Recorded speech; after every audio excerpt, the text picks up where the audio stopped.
Bien, hermanos, estamos ya listos. Martes 7 de abril de este 2026, discipulado de Efesios 4:23. Vamos a arrancar con una reunión más que tenemos, una oportunidad más de compartir la palabra, el mensaje, que podamos todos aprender un poco, ¿no? Vamos a orar, poner todo delante del Señor, darle gracias a Él por estas lindas oportunidades, ¿no? Esmeralda, ya que tienes el micrófono abierto ahí, te ganas una oración, ¿vale? Sí, Señor, claro que sí. Padre Santo, en esta hora te damos gracias, Señor, por permitirnos reunirnos un día más ante su presencia, Señor. Sabemos que estás en todos nuestros asuntos, Señor. Cuando buscamos tu guía, tu palabra, tu orientación, Señor. Espero que nos hables hoy a través de sus siervos, Señor. La palabra que necesitamos escuchar para aprender cada día más. Colocamos este momento en tus manos, Señor. En el nombre de Jesús. Amén y amén. Amén, amén. Muchas gracias, Esmeralda. Amén. Buenas Amén. noches.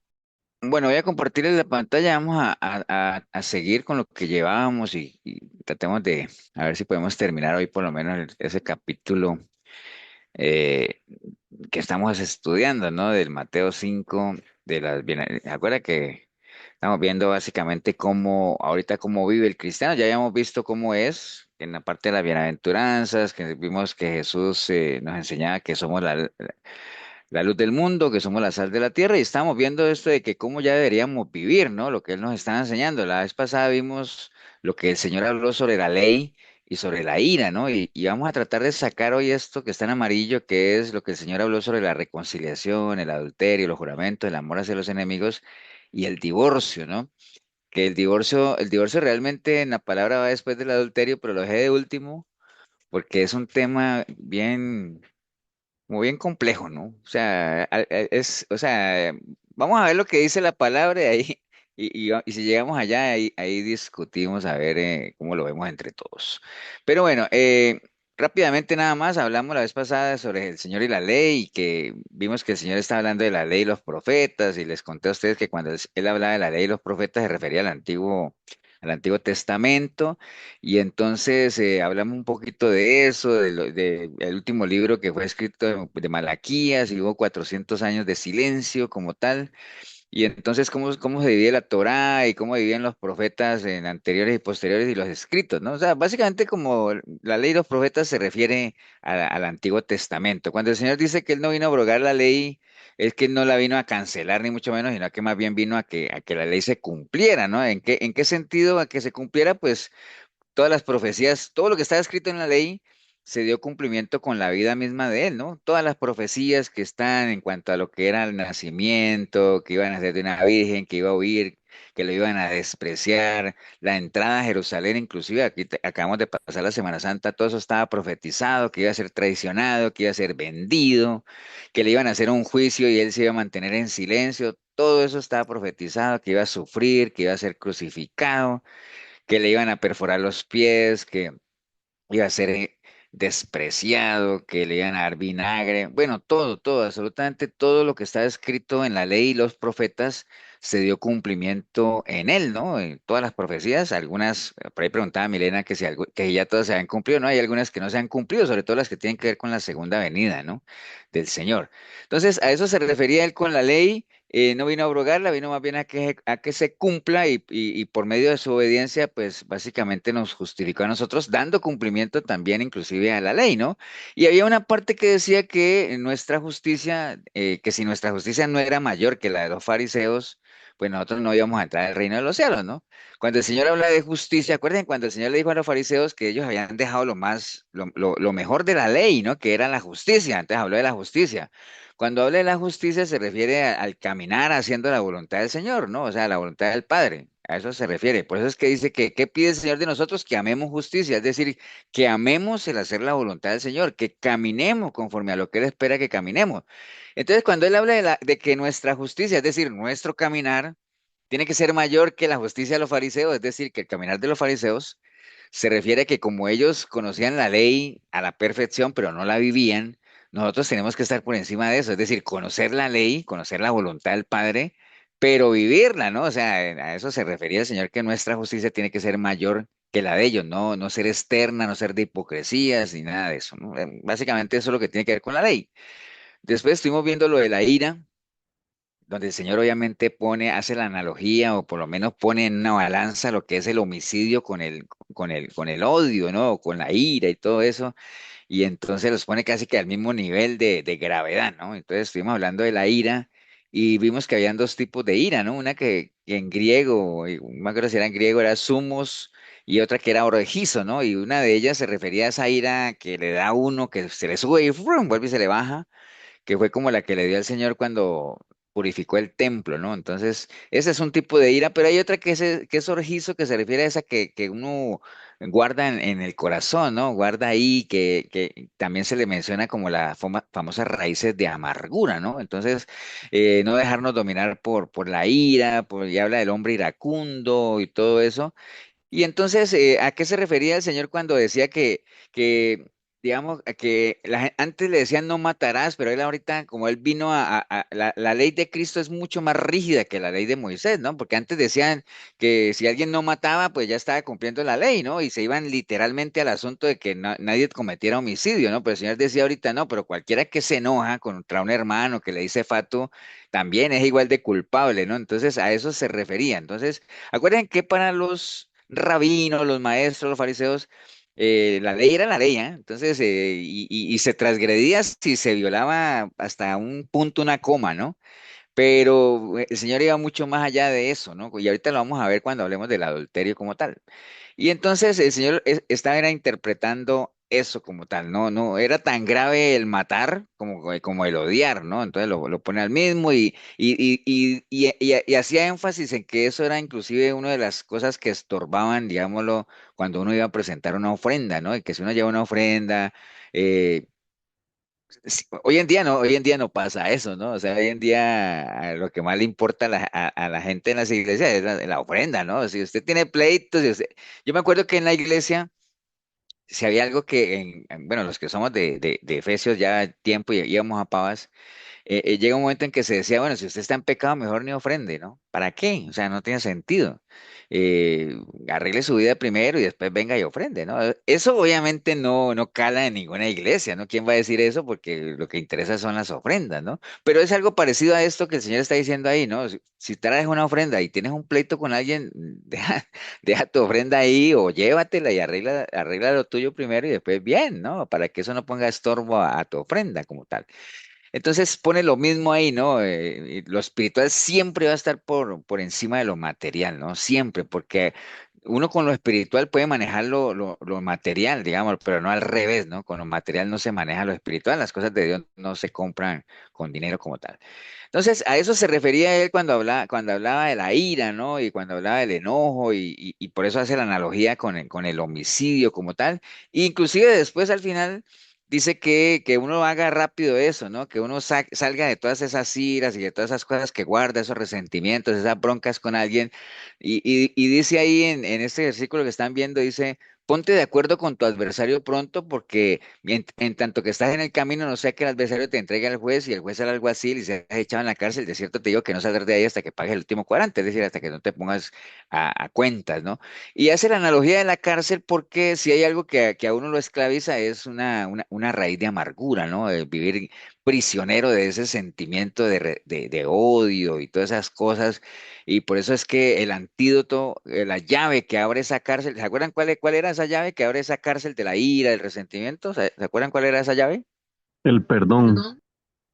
El perdón, ¿no? Y que yo les contaba que a veces salen estudios en redes sociales que dice, se ha demostrado, pues según los doctores, yo no sé qué, que el perdón aliviana el alma. Y, bueno, eso está escrito hace mucho tiempo, pero el perdón es algo que a uno lo libera, ¿no? Porque precisamente la palabra perdón, que es apieni, digámoslo en griego, significa soltar, dejar ir, enviar lejos, ¿no? Entonces, cuando uno perdona, como que se libera, ¿no? Como que se descarga ese peso, ¿no? Entonces, y por eso es que es algo tan importante que el Señor nos manda, casi como algo es imperativo para el cristiano el perdonar, ¿no? De la misma manera que te perdoné, tienes que perdonar. Entonces, para el cristiano no es opcional, el perdonar es algo imperativo, ¿no? Entonces, precisamente por lo mismo, ¿no? Porque uno no puede, esto es una carrera muy larga, es una carrera de resistencia y no puede uno llevar sobre los hombros ese peso de amargura ni nada de eso.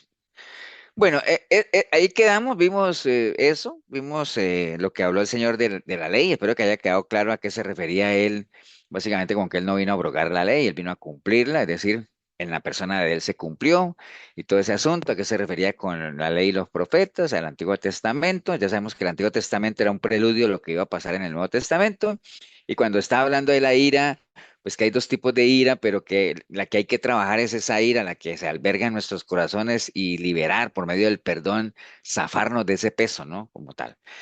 Vamos a ver hoy lo que el Señor habló del adulterio, ¿no? Vamos a tratar de sacar estos otros temas. Vimos esos dos antes, pero aquí hay varios, pero son más cortos, ¿no? Entonces, Jesús y el adulterio, ¿no? Mateo 5:27, dice el Señor, siempre él empezaba con esto, oíste que fue dicho, ¿no? O sea, cuando dice oíste que fue dicho es porque eso está escrito ya. Dice, no cometerás adulterio, pero yo os digo que cualquiera que mira a una mujer para codiciarla ya adulteró con ella en su corazón.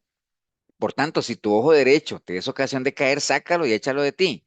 Pues mejor te es que se pierda uno de tus miembros y no que todo tu cuerpo sea echado en el infierno. Si tu mano derecha te es ocasión de caer, córtala y échala de ti. Pues mejor te es que se pierda uno de tus miembros y no todo tu cuerpo sea echado al infierno.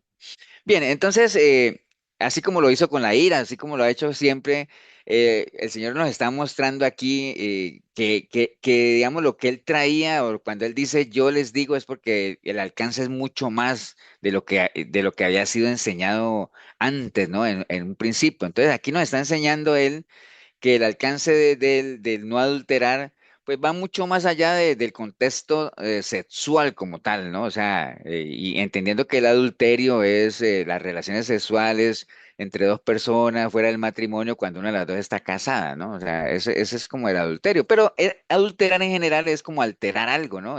Y se le llama adulterio porque básicamente cuando un matrimonio tiene un convenio, un trato, se han prometido cosas y prometo serte fiel y todo ese asunto. Entonces, cuando se convierte en adulterio, básicamente se rompe o se profana, se contamina, que eso tiene que ver con el adulterar, ¿no? Básicamente. Pero va mucho más allá, el Señor va mucho más allá del tener la relación sexual como tal, ¿no? O sea, ya el mandamiento estaba claro en Deuteronomio 5:18. ¿Se acuerdan de los 10 mandamientos que dice no cometerás adulterio? Eso es lo que está escrito como tal. Y entonces, como eso es lo que está escrito, pues los escribas, los fariseos, los maestros se limitaban al cumplimiento físico de ese mandato como tal, era al acto mismo del adulterio, y ese era el que juzgaban y ese era el que castigaban a aquellos que encontraban cometiéndolo, ¿no? Acuerde que había una ley que castigaba muy duro eso. Deuteronomio 22:22 dice, si fuere sorprendido alguno acostado con una mujer casada con marido, ambos morirán, el hombre que se acostó con la mujer y la mujer también, y así quitarás el mal de Israel. O sea, el castigo era severo, pero para los que los encontraran, obviamente, sorprendidos, mire que dice acostado, ¿no? O sea, en pleno acto como tal. Entonces, eso era lo que era para ellos el transgredir la ley, o sea, que los encontraran en pleno acto, ¿no? Y eso, inclusive hasta los tiempos de Jesús se mantenía vigente. ¿Se acuerdan de la escena de la mujer adúltera, cuando le trajeron al Señor a aquella mujer que fue sorprendida, como dice ahí, en el mismo acto del adulterio? Entonces, ¿acuerdan toda la escena de esa y que se la trajeron que más que todo se la trajeron no porque vieran al Señor como una autoridad máxima, sino porque querían hacerlo caer, ¿no? O sea, si él decía que la apedrearan a la mujer, como dice la ley, pues la gente diría, bueno, ¿y dónde está la misericordia de este que viene a hablar de amor y de perdón? ¿Dónde está? Y si él decía que no la apedrearan, pues estaría como transgrediendo la ley de Moisés, ¿no? Entonces con cara y sello querían agarrarlo, pero como dicen, no contaban, como diría el filósofo aquel, no contaban con la astucia del Señor, ¿no? Que al final lo desarmó, ¿no?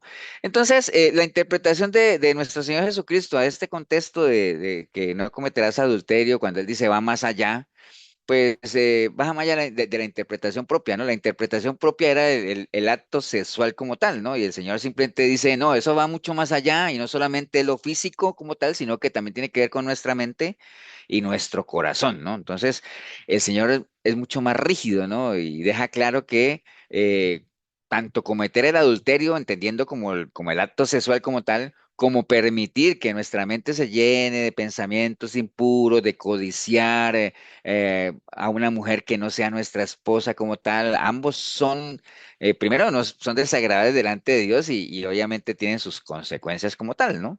Entonces, y básicamente les está recordando otro mandamiento, porque ellos dicen, sí, el adulterio es, no cometerás adulterio, es decir, no te acostarás y todo, el acto como tal, pero hay otro mandamiento, que es Deuteronomio 5:21, que dice, no codiciarás la mujer de tu prójimo, ni desearás la casa de tu prójimo, ni su tierra, ni su siervo, ni su sierva, ni su buey, ni su asno, ni cosa alguna de tu prójimo. Entonces, el Señor lo complementa más, dice, el adulterio no es solamente el acto sexual, sino inclusive este mandamiento también de codiciar como tal la mujer. Por él decía, el que anhela o desea o codicia a la mujer, una mujer que no sea su esposa, ya adulteró con ella en su mente, ¿no? Entonces, vamos a analizar un poquito ese texto, de lo que el Señor, porque eso fue lo que él dijo, ¿no? Pero él lo que está haciendo énfasis es que el adulterio, pues no son solamente el acto sexual, sino también las miradas de codiciando y todo lo que tenga que ver con mandamientos impuros, ¿no? Mateo 5:28, cuando él dice, pero yo digo que cualquiera que mira a una mujer para codiciarla ya adulteró con ella en su corazón. Entonces, posiblemente muchos de los que somos casados o tienen sus parejas como tal, uno dice, bueno, yo soy fiel a mi esposa porque yo no he cometido adulterio, ¿cierto? Es decir, yo no me he acostado con ninguna mujer que no sea mi esposa o yo no me he acostado con ningún hombre que no sea su esposo. Y dice, he cumplido la ley, ¿no? Como tal, diría uno, o por lo menos el mandamiento no lo he quebrado. Pero ahí es donde uno tiene que pensar, ¿no? Y mucho más allá, y que lo que el Señor quería hacer es saber a ellos es cómo andan nuestros pensamientos, ¿no? Cómo andan las miradas, tanto de hombres a mujeres como de mujeres a hombres, cómo anda esa parte como tal. Eh, Porque dice la palabra en Proverbios 27:20 que los ojos nunca se sacian, ¿no? Dice, el Seol y el Abadón nunca se sacian, así los ojos del hombre nunca están satisfechos. Acuérdate que cuando habla de hombre ahí se refiere al género, ¿no? Entonces, género humano, ¿no? Hombres y mujeres, ¿no? Entonces, los ojos nunca se sacian en el sentido de que siempre va a haber, digamos, siempre va a haber cosas que mirar como tal, ¿no? Entonces, siempre va a haber información que entra, y la información entra siempre por los ojos, lo que uno oye, lo que uno habla, ¿no? Y siempre se ha hablado de que el problema es la segunda mirada. ¿Acuerdan? La primera mirada es inevitable, pero el problema es la segunda mirada. Lo que pasa es que a veces la primera mirada es eterna, ¿no? Entonces, muchos se escudan en esa parte pensando y creyendo que no tiene nada de malo mirar, pero bueno, hay que saber que los ojos son la ventana del alma, ¿no? O sea, lo que ven nuestros ojos es lo que alimenta la mente. Todas las imágenes que entran por ahí se quedan, ¿no? Ese es el combustible, digámoslo, para la imaginación y es lo que al final lo lleva a uno a codiciar cosas que no debería codiciar. Recuerden lo que le pasó allá en Josué 7:21, ¿cómo se llama? Era Cap, ¿no? Creo que era Cap. Cuando dice, pues vi entre los despojos un manto babilónico muy bueno y 200 ciclos de plata y un lingote de oro de peso de 50 ciclos, el cual codicié y tomé, y he aquí que estaba escondido bajo tierra en medio de mi tienda y el dinero debajo de ello. ¿Ustedes se acuerdan en qué ciudad fue, en qué lugar se dio esa escena? En High, No, ellos a raíz de eso perdieron la batalla de Jai, pero ¿dónde se dio eso? eso fue en las tiendas de ellos, Sí, en pero el campamento, ¿dónde fue que esa persona vio eso? Vio los despojos del manto babilónico, vio las ciclos de plata, entonces lo vio y lo codició, entonces lo tomó y después fue y lo escondió debajo de su tienda y por eso es que ellos a raíz en de eso, Jericó fue. Jericó. Cuando ellos conquistaron Jericó, ¿se acuerdan que el Señor les dijo, bueno, den las vueltas y se van a caer y todo eso, pero no agarren nada? Y ellos pasó eso y a raíz de que llevaron eso a las tiendas, ellos perdieron la batalla de Jai, ¿no? ¿Acuerdan de esa batalla que ellos la tenían casi que después de lo que había pasado en Jericó, dijo, no, hombre, esa batalla es nuestra y la perdieron, ¿no? A raíz de que el Señor les había quitado su respaldo como tal. ¿Y todo vino por qué? Por mirar, ¿no? Por una mirada, porque miró eso, pues vi eso y lo codicié, ¿no? Entonces, por ahí entra todo, ¿no? Entonces, Entonces, eso de decir que una mirada no tiene nada de malo, pues ni tan allá, ¿no? Si no, preguntémosle a David, ¿no? Acuérdense, siempre ponemos la historia de David, que todo empezó por una mirada, miró a la mujer bañándose, la codició y primer mandamiento quebrado, no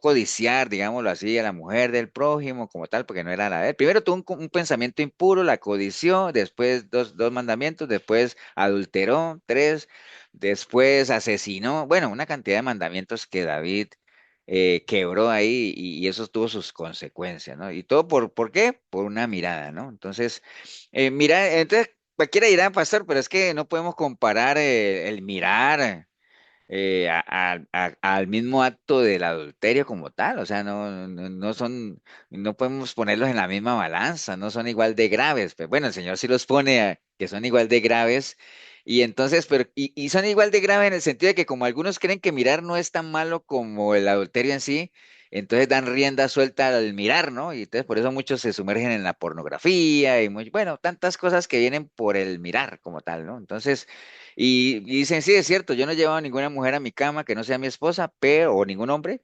pero algunos son adictos a la pornografía y eso es igual de grave, ¿no? Como tal, ¿no? Ok, entonces en eso es que la palabra del Señor nos enseña de qué es lo que uno debería hacer en esos casos, ¿no? En Job 31, uno dice, hice pacto con mis ojos, ¿cómo pues habría yo de mirar a una virgen? Entonces, ¿qué es lo que uno debería hacer? Bueno, por lo menos lo que dice Job ahí es decidir no permitir esas miradas. Ahora dirá, pastor, pero es que uno entonces tendría que andar tapado porque hay tantas cosas que uno, sí, pero acuérdense, la primer mirada no es el problema, sino la que viene después. Ahora, el problema es que si la primera mirada dura más de lo que debería durar, pues ahí ya hay un problema, ¿no?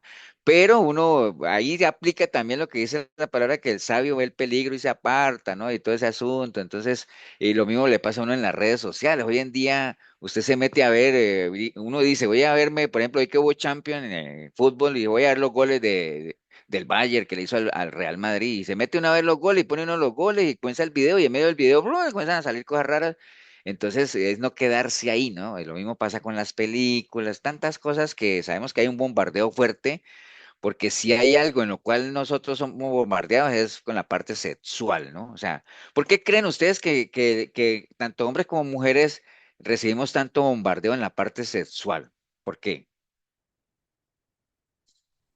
Porque es la debilidad ¿La debilidad de qué, Porque, Pau? porque somos seres sexuales. de la carne. Porque nuestro cuerpo es el templo de Dios y es el que más destruye. Eso, Braulio, estás volando, ¿eh? O sea, lo que dijo Pau está bien, o sea, es nuestra debilidad, la debilidad de quién, de la carne, ¿no? Digamos, del cuerpo, cuando uno habla del cuerpo, no, pues no es la carne, es la mente como tal, ¿no? Entonces, todo lo sexual busca destruir, sí, el cuerpo, digámoslo así, porque la parte sexual tiende a lo que son la carne, el cuerpo como tal. Y el cuerpo es templo del espíritu, entonces se busca siempre eliminar el cuerpo, ¿por qué? Porque con eliminar el cuerpo se elimina el templo, y si no hay templo, pues no hay adoración, ¿no? Entonces, por eso es que los ataques siempre vienen por ahí, por eso es que usted, para ofrecerle una gaseosa, sale una mujer semidesnuda, o sale un hombre ahí sin camiseta, para lo mismo, ¿no? Entonces, pero bueno, no permitirnos esas miradas de codicia, o sea, hacer pacto con nuestros ojos, decidir traer cautivos todos esos pensamientos Pastor, en obediencia al Señor, ¿no? Leo esto nada más y te doy la palabra. sí, Dice que 2 Corintios 10:5, derribando argumentos y toda altivez que se levanta contra el conocimiento, y llevando cautivo todo pensamiento a la obediencia en Cristo, ¿no? Cautivo. Ahora ustedes dirán, pastor, ¿y cómo lleva uno cautivo un pensamiento a los pies del Señor? O sea, por lo menos cuando uno tenga un pensamiento o algo que uno sabe que eso no es de Dios, por lo menos si es que todavía funciona la conciencia, ¿no? Porque a veces la conciencia no funciona. Cuando la conciencia no funciona es porque está que Cauterizado. cauterizada. está cauterizada, pero por lo menos que si nos funciona la conciencia, uno dice, wow, eso no es de Dios. Entonces inmediatamente uno sabe y lo lleva a la palabra y uno sabe que el Señor aborrece eso. Entonces uno comienza a desaprobar ciertas cosas, y en la medida en que uno comience a desaprobar ciertas cosas, porque uno sabe que ya Dios las desaprueba también, pues uno comienza a dejar de anhelarlas y de desearlas, digámoslo así, ¿no? ¿Ibas a decir algo, Elsa? ¿O quién era? ¿Quién era? No me Sí, acuerdo. pastor. Ok. Sí, yo le iba a decir de que por esa razón David no es un ejemplo para nosotros a seguir, ¿verdad? En ese sentido de que él falló, ¿verdad? Como hombre, como humano.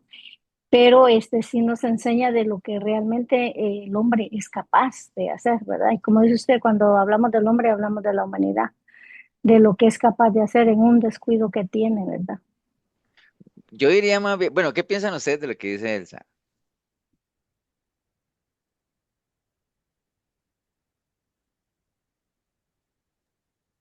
De que como Dios dijo que era que David tenía un corazón perfecto para Dios. Sí, más bien yo diría, Elsa, que David es un ejemplo a seguir, Es ¿no? un ejemplo a seguir. Porque, digamos, precisamente el Señor, porque uno diría, con todas las barbaridades que hizo David, el Señor hubiera podido haber dicho, vean, hágame el favor y no escriban eso ahí en la Biblia, que no quede escrito eso de David, porque, pues, imagínense. No, ¿Entiende? con No. lo respecto al corazón, sí, yo me refiero a que cómo es capaz un hombre en un descuido Ah, no, de por eso caer a te ese digo, pero punto. Ajá, por eso te digo, más bien David es un ejemplo a seguir en el sentido, obviamente que no es un ejemplo a seguir en lo que uno, que ojalá todo el mundo hiciera eso, no. Más bien, correcto, la situación de David, gracias a Dios que está ahí, porque es algo a considerar, más bien, no digamos que es un ejemplo a seguir, sino a que uno considere cómo a partir de una mirada todo lo que puede pasar. Pero más bien, eso está ahí escrito tal vez para que uno entienda que a pesar de que uno haya hecho lo que haya hecho, eh, delante de Dios no es tanto lo que uno haya hecho, sino es qué hace uno con lo que ya hizo. O sí, sea, estás dispuesto, la actitud de David con su pecado cuando fue confrontado, pues es lo que Dios valoró de él y por eso dijo que tenía un corazón perfecto para con él, ¿no? Que fue el caso contrario dispuesto a, ajá, de Saúl, que también pecó, no tan grave como David, pero como la actitud de Saúl después del pecado no fue la que Dios esperaba, que era un arrepentimiento y todo ese asunto, pues por eso fue que fue desechado, ¿no?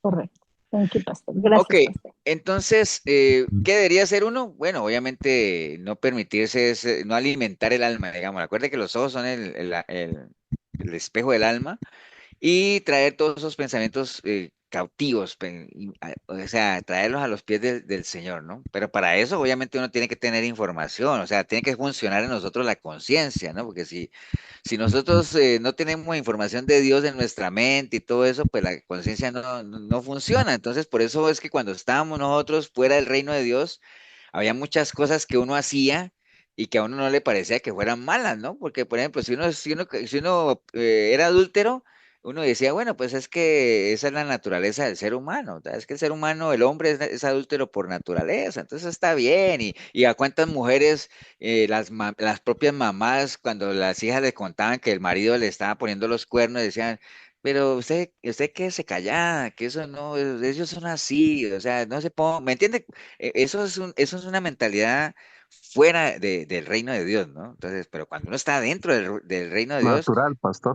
exacto, natural, debe funcionar la conciencia espiritual, la convicción de pecado, y entonces uno sabe que esas cosas no están bien y uno las trae a los pies del Señor, porque esa es la verdadera guerra espiritual, ¿no? Esa es la guerra espiritual que uno lidia, pero para que haya, ¿qué necesita uno para que en uno haya una guerra espiritual? Tener la nueva criatura.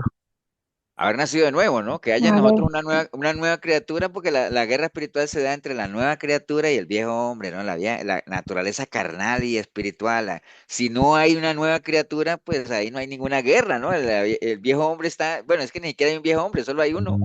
Está feliz ahí, entonces todo lo que haga le parece bien. Ahí donde dice que uno es sabio en su propia opinión, ¿no? Entonces, el Señor nos hace un llamado en estos temas del adulterio a no tomarnos a la ligera, ¿no? Esas cosas, ¿no? Y por eso dice en Mateo 5:29, por tanto, si tu ojo derecho te es ocasión de caer, sácalo y échalo de ti, pues mejor te es que se pierda uno de tus miembros y no que tu cuerpo sea echado al infierno. Y si tu mano derecha te es ocasión de caer, córtala y échala de ti, pues mejor te es que se pierda uno de tus miembros. Entonces el Señor pone aquí la analogía del ojo y las manos, entendiendo que el ojo, vamos a ver si ustedes la agarraron. ¿Por qué hace la separación entre el ojo y la mano? O sea, dice, si tu ojo te es ocasión, sácate un ojo, y si tu mano, te sácate la mano. Eh, ¿Qué diferencia ven ustedes entre o a qué se refiere cuando habla del ojo y a qué se refiere cuando habla de la mano? Porque cuando Uno habla del ver ojo y es otro cuando ve, y cuando habla de la mano es cuando ya toma, cuando ya hace. da pie al acto, digamos. Ok, ¿alguien más iba a opinar? Sí, que cuando uno ve, es nada más el deseo y cuando la mano es cuando uno hace, ya ejecuta. Ok. Esto sería el anhelo y la acción, pastor, que Sí, el sí, sí, Señor es correcto. viene diciendo que ya, digamos, el Señor viene a decir que es lo mismo, ¿verdad? Que ya no es solo la acción, sino también el anhelo. Sí, también puede ser que, digamos, acuérdate que por medio de la vista entra toda la información a la mente, ¿no? O sea, es lo que uno piensa. Entonces, digamos que lo que son pensamientos y sentimientos como tal, y las manos generalmente se refieren a las obras, ¿no? Por eso es que habla de la obra de tus manos. Se le habla al Señor a veces cuando se habla de la creación. Entonces, la mano es como las obras, o sea, las acciones, pues, sí, todo lo que ustedes han dicho. Entonces, por eso hace las dos analogías, ¿no? Pero cuando él habla de eso y nos dice que no lo tomemos a la ligera, ¿no? Y utiliza una figura literaria ahí para hacer énfasis en eso. ¿Qué figura literaria está usando el señor ahí cuando dice, hey, si tu ojo te es ocasión de caer, pues sácatelo? Y mejor es que entres sin un ojo al cielo y no con los dos al infierno. Y si tu mano, córtatela. Está Una metáfora. una metáfora. ¿Qué más? Hipérbola. Una hipérbole. Una hipérbole, puede ser, sí, una hipérbole. Estamos claros que no está hablando literal, ¿no? No está hablando de que nos saquemos un ojo ni nos cortemos una mano, ¿no? Él está usando la metáfora, la analogía puede ser, pero también puede ser como una exageración, ¿no? O sea, que era generalmente en el tiempo del Señor, era algo muy usado, ¿no? Por los judíos cuando querían hacer énfasis en algo. Entonces hacían una hipérbole, ¿no? Como para hacer énfasis. ¿Se acuerdan lo que les contaba el domingo cuando el Señor decía, vea, si ustedes tuvieran fe como un grano de mostaza, ustedes podrían mover una montaña? Wow, eso es una hipérbole, no es algo exagerado, pero es porque ellos era algo que se usaba para simbolizar de mover una montaña era como algo casi imposible de hacer, ¿no? Entonces, cuando ellos querían hacer énfasis en que algo era imposible, decían, no, hombre, es más fácil mover una montaña. Y por eso es que dicen que la fe mueve montañas, ¿no? Porque si tuvieran fe, realmente ustedes no tienen ni idea lo que podrían, lo que serían capaces de hacer, ¿no? Entonces, aquí el Señor está usando algo exagerado, fue una hipérbole, que era una forma muy usada por los judíos para enfatizar algo, ¿no? Y como les digo, no está diciendo, no es que literalmente está diciendo que nos saquemos un ojo ni nos cortemos una mano, sino que cuando habla de que sácate un ojo es cambia tu manera de mirar, ¿no? Sé selectivo en la información que está entrando a tu mente, o sea, eh, lo que hablamos ahorita, ¿no? Hice pacto con mis ojos, decía el libro de Job que hablamos ahorita, ¿no? Cambia tu manera de mirar, ¿no? O sea, cambia tu manera de ver las cosas y cambia las cosas que estás haciendo, los caminos que estás recorriendo, la vida que estás llevando, o sea, en ese sentido figurado, ¿no? ¿Te acuerdan de esa canción de cuidado tus ojitos lo que ven, cuidado las manitas lo que tocan? Es lo mismo, pero en otras palabras, ¿no? Entonces, ¿qué cosas deberíamos nosotros cortar y echarlas de nuestra vida para no tropezar? Bueno, hay varias cosas, ¿no? Primero, obviamente, podrían ser conversaciones que incitan al pecado, como dice en 1 Corintios 5:33, no erréis, las malas conversaciones corrompen buenas costumbres, ¿no? Eso es muy común hoy en día, y además, existe una palabra hoy para hablar de eso, que se llama, en el lenguaje de redes y todo, se llama sexting, ¿no? El sexting se refiere a conversaciones o chateos de índole sexual, ¿no? Todo eso, o sea, ahorita hay un escándalo en Colombia, no sé si Esmeralda se dio cuenta de dos periodistas muy, muy, muy reconocidos, pero súper años en la televisión, presentadores de noticieros, que les llovieron de un momento a otro una cantidad de denuncias de acoso sexual, ¿no? Y entonces comenzaron a salir por todos lados chats y mensajes que ellos mandaban y de sexting, precisamente cosas así como insinuaciones de índole, bueno, oye, eso está lleno hoy en día de eso, ¿no? Entonces es lo primero que uno debería, ahora usted dirá, pastor, pero si uno es cristiano no va a andar en eso. Bueno, no crean, ¿no? No crean, hay mucha gente que se dice que es cristiano, obviamente dudaría uno que sean genuinos cristianos, pero mucha gente anda en eso, ¿no? En conversaciones, a veces hay gente que cree que hay conversaciones muy inofensivas, pero bueno, son cosas que hay que evitar, ¿no? Y a eso se refiere el Señor, si tu ojo te es ocasión, sácatelo, si tu mano, a eso se refiere exactamente, porque son cositas que van alimentando, van creciendo, van generando pensamientos que se van quedando ahí. Acuerde que todo lo que entra a nuestra mente ahí se queda, ¿no? O sea, nada se va a borrar, o sea, todo va a quedar ahí, ¿no? Entonces son primeras cosas que hay que evitar. También hay que evitar abrir puertas que uno después no pueda cerrar, ¿no? Y las redes sociales se prestan mucho para eso. Segunda de Corintios 2:11 dice, para que Satanás, ¿qué cosa? No gane ventaja alguna sobre nosotros, pues no ignoramos sus maquinaciones, ¿no? Entonces, hay muchas páginas en redes, como les decía ahorita, que tienen contenido que realmente nada que ver y están más inclinados a hacer cosas impuras que a hacer cosas que realmente edifiquen, ¿no? Entonces, no hay que ignorar todas las maquinaciones que el enemigo usa. Y cuando yo les digo el enemigo, no, acuérdense, no me estoy refiriendo solo al diablo y que son cosas del diablo, no, me estoy refiriendo a un sistema en el que vivimos que cada vez es más anticristiano y ese sistema se mueve mucho utiliza todas las herramientas que están a su alcance para hacer lo suyo como tal, ¿no? Entonces, todas esas son cositas que hay que evitar. Ok, Pastor, sí, señor. primero Anthony. ¿Perdón? Anthony iba a hablar, ¿no? Ah, bueno, sí, Anthony. O no sé, es que no sé, no veo los nombres, entonces no sé quién iba a Mm, hablar. no, yo no, pastor, yo no leo. Ah, bueno, entonces, pastor, es que eso que usted dijo del ojo derecho, es que Ujú, es que hay una historia también en Primera de Samuel 11, ujú, que estaban los de Naas, los amonitas, y vinieron contra los de Jabes de Galat, y le dijeron al pueblo de Israel que iban a hacer alianza con ellos y se sacaban el ojo derecho. ujú. Entonces ahí fue donde Saúl se encendió en gran ira y mató unos bueyes y mandó a decir a todo el pueblo de Israel que el que no se formaba en el ejército con él iba a pasar igual que esos bueyes. Entonces ahí fue donde venció a los de Naas, los amonitas, y hace referencia a un ojo derecho también. Es que el ojo, ahora que Leo menciona eso, no me quise quedar ahí porque es otra historia, ¿no? ¿Por qué el ojo derecho y por qué la mano derecha? O sea, el lado derecho tiene su significado. De hecho, lo estaba buscando aquí. ¿Cuáles son esas interpretaciones de por qué el ojo derecho, ¿no? O sea, y por qué no el izquierdo? Y no solamente habla del ojo derecho, sino que habla también de la mejilla derecha. Y siempre es la parte, y ahora dirán, pastor, es que Dios es de derecha. No, no, es que el lado derecho tiene como tiene su significado, ¿no? O sea, aquí dice, por ejemplo, en ese sentido, el ojo derecho podría ser una forma de referirse a la sabiduría que viene de Dios, de acuerdo con esa interpretación y todo eso. O sea, eso tiene su significado, ¿no? Lo que es el lado derecho como tal. Y por eso es que se énfasis ahí. Después lo podemos buscar como tal. Pero sí, en varias partes de la Biblia, y ustedes pongan la tarea ahí de buscar en varias partes de la Biblia, o a los que tienen concordancia del derecho, y ustedes van a ver que se refiere a la mejilla derecha, al ojo derecho, la mano derecha.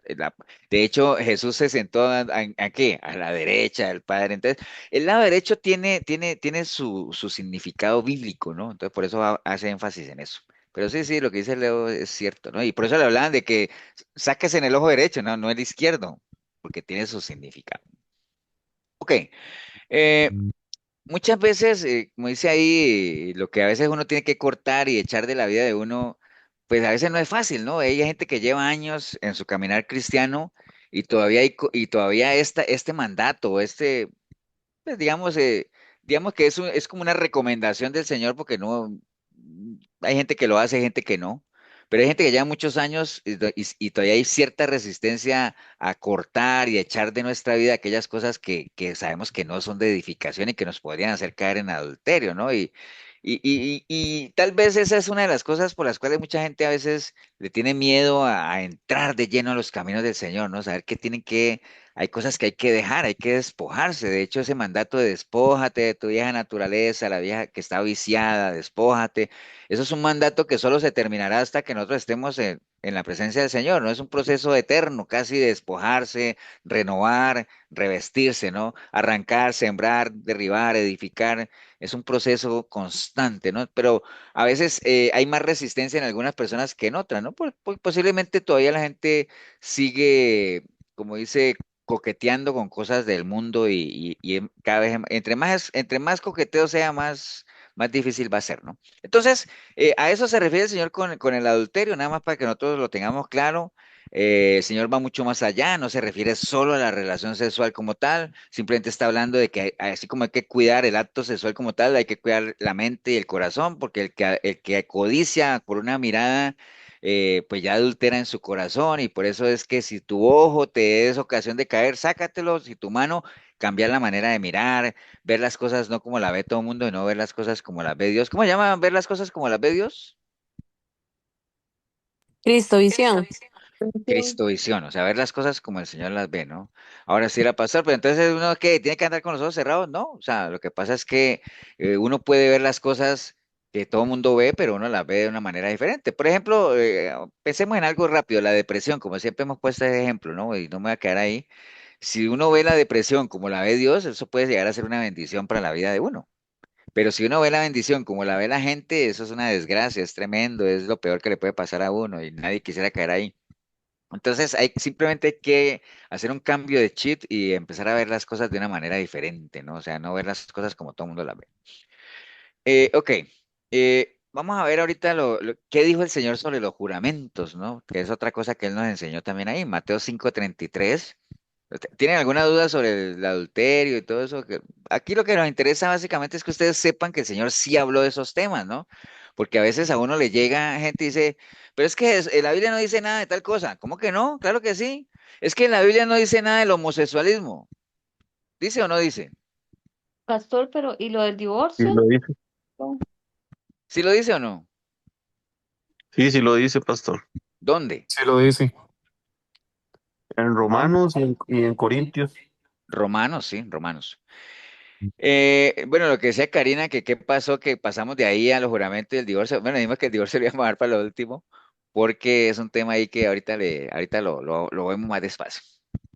Vamos a por lo menos a llegar a esa parte.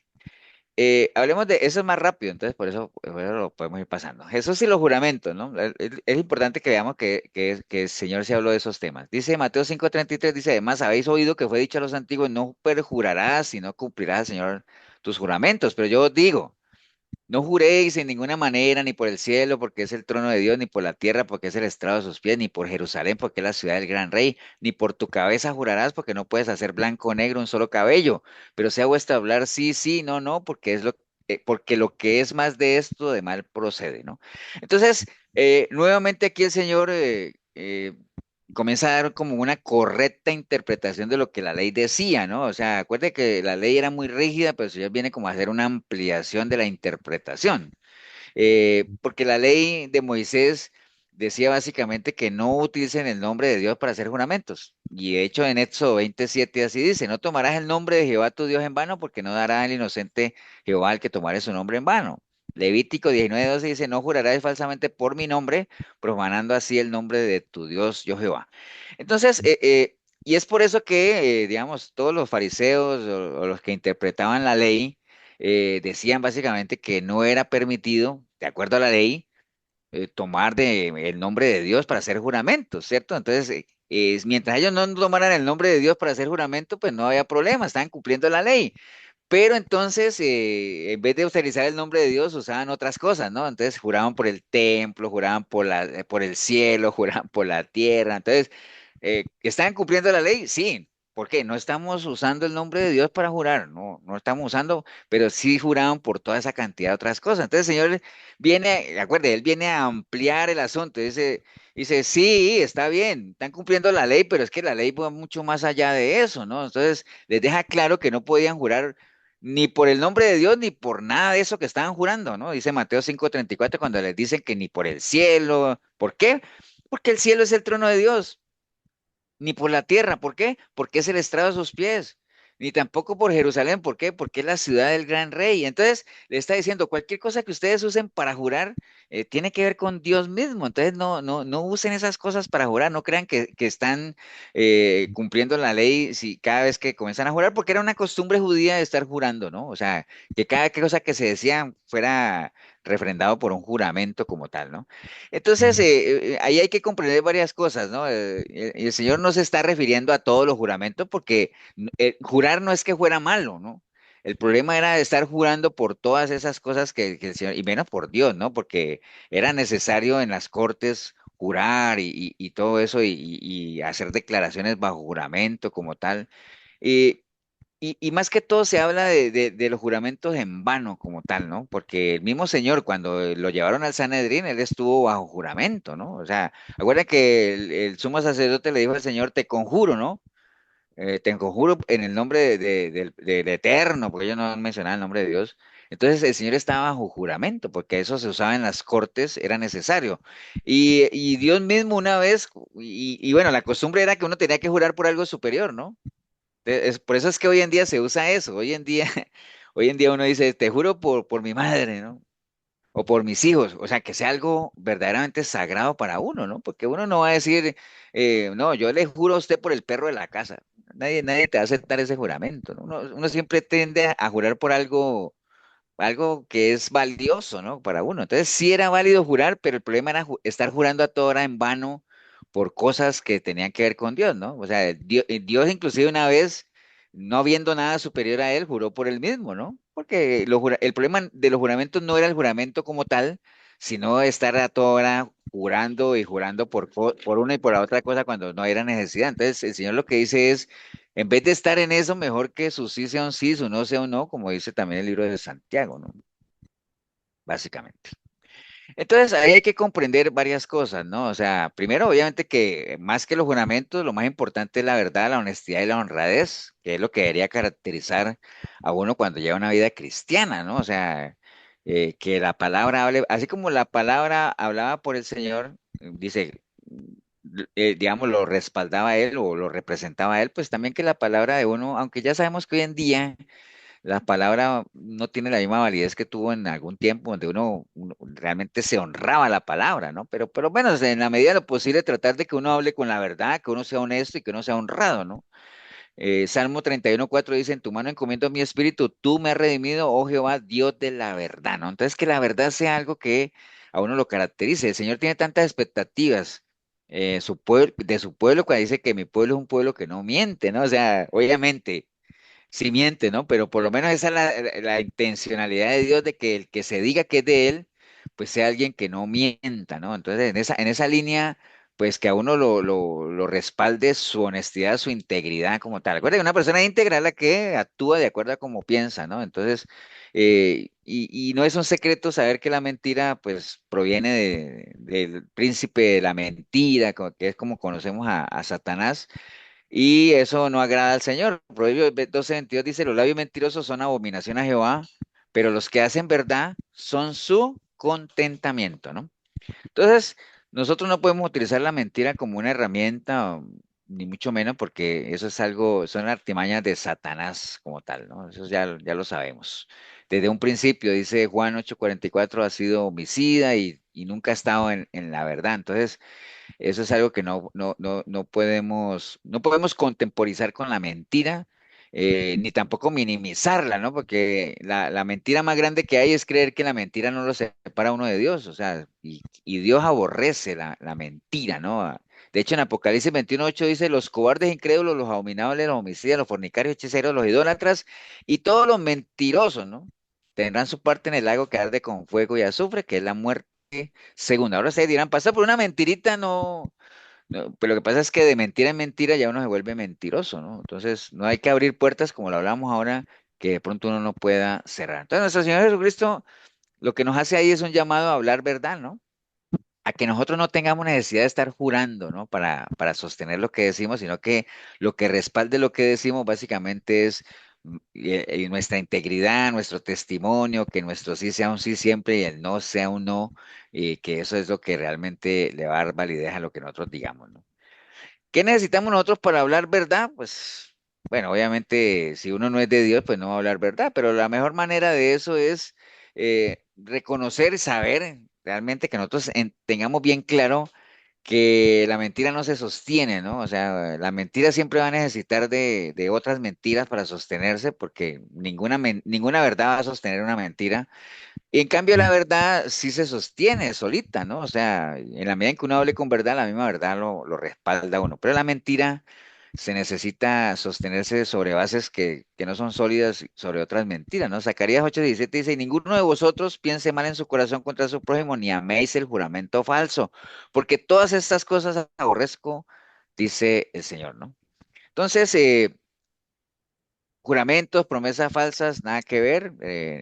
Apoyémonos siempre en la verdad, entendamos que eh, no es fácil andar en la verdad, o sea, para ser una persona que ande en verdad, hay que ser valientes y esa valentía solamente nos la da aquella que Pablo le decía a Timoteo del espíritu no de cobardía, sino de poder, ¿no? El que nosotros podamos.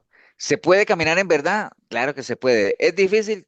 Muy difícil, sobre todo en una sociedad en la que vivimos ahorita, donde la mentira es la que impera, ¿no? Y acuerden que la mentira, pues, es una estrategia de supervivencia para muchos, ¿no? Entonces, Efesios 4:25 dice, por lo cual desechando la mentira, hablar verdad cada uno con su prójimo, porque somos miembros los unos de los otros, ¿no? Entonces, recordemos siempre que no, lo dijo el Señor y lo refrenda por allá Santiago, que su sí sea un sí y su no sea un no, para que nosotros le demos valor a las palabras y no tengamos necesidad de excusas ni juramentos, ¿no? Entonces, ¿qué implica que el sí sea un sí? Pues muchas cosas, ¿no? Primero que nosotros pensemos bien antes de comprometernos.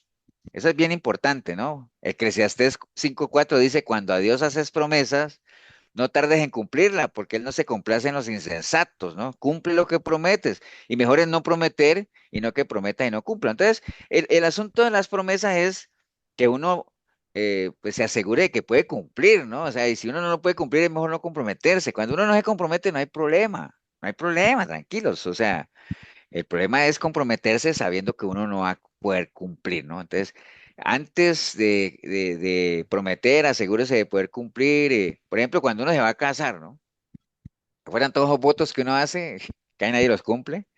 Pero si realmente uno lo hiciera a conciencia y uno dijera, hombre, yo esto no creo que lo vaya a poder cumplir, pues más de uno no se casaría, ¿no? O sea, pero como eso a la palabra hoy en día no le dan tanta importancia, pues la gente se casa y más bien esos votos, famosos votos, la gente ni le para bolas a eso. Pastor, Sí, señora. ¿y esos votos son bíblicos? No, no, no lo he visto yo así, tal cual se lo dicen a uno. Eso de que y prometo amarte y respetar, pues, bíblicamente no hay un versículo que diga que eso es lo que se debe decir en un matrimonio, pero lo No. que, lo que sí hay es el compromiso, ¿no? Eso no es bíblico, o por lo menos yo tampoco lo he visto, ¿no? Un pasaje en la Biblia que diga que cuando uno va a casar, como lo que leemos en la Cena del Señor, que eso sí está escrito ahí en Corintios, pero que digan que sí, que bonita mártir, respetable en la salud, en la enfermedad, en la muerte. No, no, eso es simplemente como refrendar un compromiso, ¿no? O sea, es como decir a qué es lo que uno se está comprometiendo y se ha vuelto como digamos, digamos, ¿cómo le llamamos? En inglés le dicen un speech, o sea, como una prosa o como un discurso, como un texto, llamémoslo así, como ya estándar, ¿no? O sea, tanto en matrimonios católicos, en lo civil, en todo lado. Digamos que hay una parte que es estándar y hay otra parte que a veces se dejan los votos libres, ¿no? Donde uno de su corazón pues quiere delante de Dios y delante de la congregación comprometerse con la otra pareja, digámoslo, a lo que uno va a tratar de cumplir, ¿no? Y tratar porque muchas veces no todos se pueden cumplir. Pero digamos que si uno fuera consciente de eso, de que si lo va a poder cumplir o no, pues más de uno no se casaría, como les digo. Ahora, al iniciar un negocio también, ¿no? O sea, si uno dijera que si realmente va a poder cumplir lo que se está comprometiendo, pues imagínense, ¿no? Entonces, pensar muy bien antes de comprometerse es bien importante y cuando uno promete, pues cumpla responsablemente, tanto en puntualidad, promesa de pago, que uno, si tiene deudas, pagar antes de que a uno le cobren. Si uno se compromete a un trabajo, pues cumplir en la medida de lo posible con lo que se comprometió a hacer, ¿no? y ser personas de verdad, que es lo que realmente el Señor espera que nosotros hagamos. Entonces, eso es lo que tiene que ver, digámoslo, cuando el Señor está hablando de los juramentos, ¿no? O sea, es que el Señor no habló de los juramentos, claro que Él habló de los juramentos y lo que la recomendación del Señor, ¿cuál es? Eh, no usen el nombre de Dios en vano, no lo usen así. Y más bien, en vez de estar jurando, traten de ser personas íntegras, de verdad, que lo respalde su palabra, su honestidad, su testimonio, y que su sí sea un sí y su no sea un no. Y si se comprometen, asegúrense de poder cumplir. Es lo que el Señor habló de los juramentos.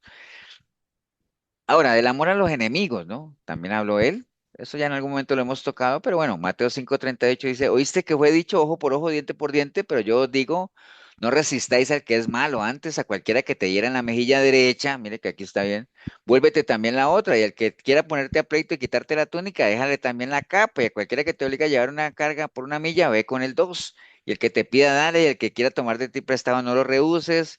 Oíste que fue dicho, amarás a tu prójimo y aborrecerás a tu enemigo, pero yo os digo, amad a vuestros enemigos. Bendecid a los que os maldicen, haced bien a los que os aborrecen y orad por los que os ultrajan y os persiguen, para que seáis hijos de vuestro Padre que está en los cielos, que hace salir su sol sobre buenos y malos y que hace llover sobre justos e injustos. Porque si amáis a los que os aman, ¿qué recompensa tendréis? ¿No hacen también lo mismo los publicanos? Y si saludáis a vuestros hermanos solamente, ¿qué hacéis de más? ¿No hacen también esto los gentiles? Sed pues vosotros perfectos como vuestro Padre que está en los cielos es perfecto. Entonces, él aquí está hablando algo que es como controversial o ilógico, ¿no? De hecho, el domingo que les hablaba yo de las películas bíblicas, y me acuerdo de en la película, pues obviamente que el Señor estaba ahí, se le acercó a Barrabás y comenzó a hablarle ahí en la película, ¿no? O sea, eso no es bíblico, pero... Y que entonces que Barrabás hablándole ahí de que cuándo vamos a empezar y que yo tengo a la gente lista y totalmente dignos y para que ataquemos a los romanos y todo eso, y el Señor le dice, ama a tu enemigo, ¿no? Y entonces Barrabás le dice ahí en la película, ¿amar a los romanos? ¿Cómo voy a amar yo a los romanos? Entonces, me está acordando de eso ahora que digo que eso es algo controversial e ilógico, ¿no? Que le digan a uno que uno tiene que amar a los enemigos, ¿no? Porque pues para muchas personas que no son de Dios, pues eso es totalmente ilógico, no tiene sentido, ¿no? Porque ¿qué es lo que a uno le despierta los enemigos en lo natural? Pues enojo, ira, resentimiento y quizás miedo, ¿no? Temor, dependiendo del enemigo que uno tenga, ¿no? Entonces, pero el Señor nos está mandando a que los amemos, ¿no? Entonces ahí es importante saber, pues, quiénes son nuestros enemigos, cómo reconocerlos. El Señor está hablando propiamente, ¿de qué tipo de enemigos está hablando el Señor ahí cuando dice que hay que amar al enemigo?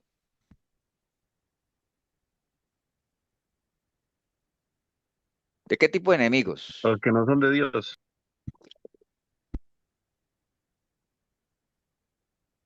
Y cuando yo les digo ahí que hay que reconocer al enemigo, sí, porque es que el enemigo, El que nos Bra- hace daño.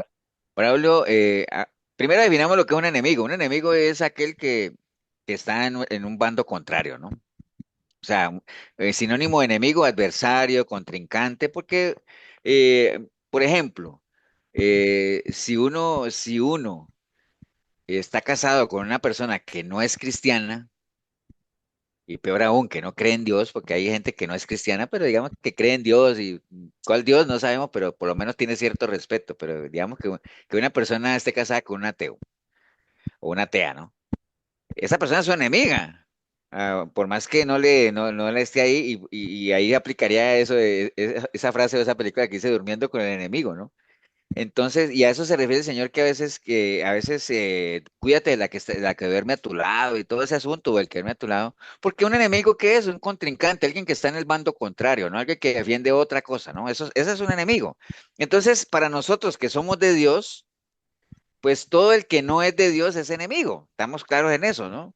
Pero cuando el Señor dice que hay que amar a vuestros enemigos, uno dice, bueno, entonces, pero ¿a qué enemigos estará hablando? Ya sabemos que enemigo es todo el que no es de Dios, pero ¿a qué tipo de enemigos está hablando el Señor ahí cuando dice que hay que amarlo? Recuerda que eso ya lo hemos hablado varias veces en la iglesia, ¿no? ¿A Y, qué y, tipo de enemigo? y que yo les he dicho que cuando uno está en una guerra, uno tiene, primero que todo, lo primerito que hay que hacer es identificar al enemigo, ¿no? Hay que identificar al enemigo. Para que identificando al enemigo uno sabe si puedo pelear o no. Porque yo tengo que saber si el enemigo cuál es por eso es que dice, no ignores las maquinaciones del enemigo, no ignores que el enemigo tiene lo suyo. Entonces, si yo puedo pelear con el enemigo y derrotarlo, yo voy y peleo. Pero si yo veo que más bien el enemigo está muy yo tengo, hay que huir, ¿no? Porque huir es una estrategia de defensa, pero no puede permanecer uno huyendo todo el tiempo. Uno huye ¿para qué? Para rearmarse, para definir. Por eso es que en las batallas, cuando un ejército está perdiendo, uno dice, hey, toquen la retirada, porque nos están acabando, ¿no? Retirémonos, ¿para qué? Para que nos organicemos, a ver qué vamos a hacer, porque nos están matando. ¿Me entienden? Entonces, huir es una estrategia de defensa, ¿no? Pero les decía yo que hay que identificar al enemigo, ¿no? Entonces, porque en esto del enemigo hay dos cosas que parecieran contradictorias en la palabra. Eh, porque aquí el Señor está diciendo que hay que amar al enemigo, ¿cierto que sí? Pero, pastor, también Ajá. dice el Señor de que el que no está conmigo, contra mí es. Ese es el enemigo también. Sí, sí, pero digamos que hay dos tipos de enemigo. El prójimo mismo es el O uno enemigo. mismo puede ser también, el Al que viejo hay que hombre. amar, porque al que hay que destruir y perseguir es al viejo hombre.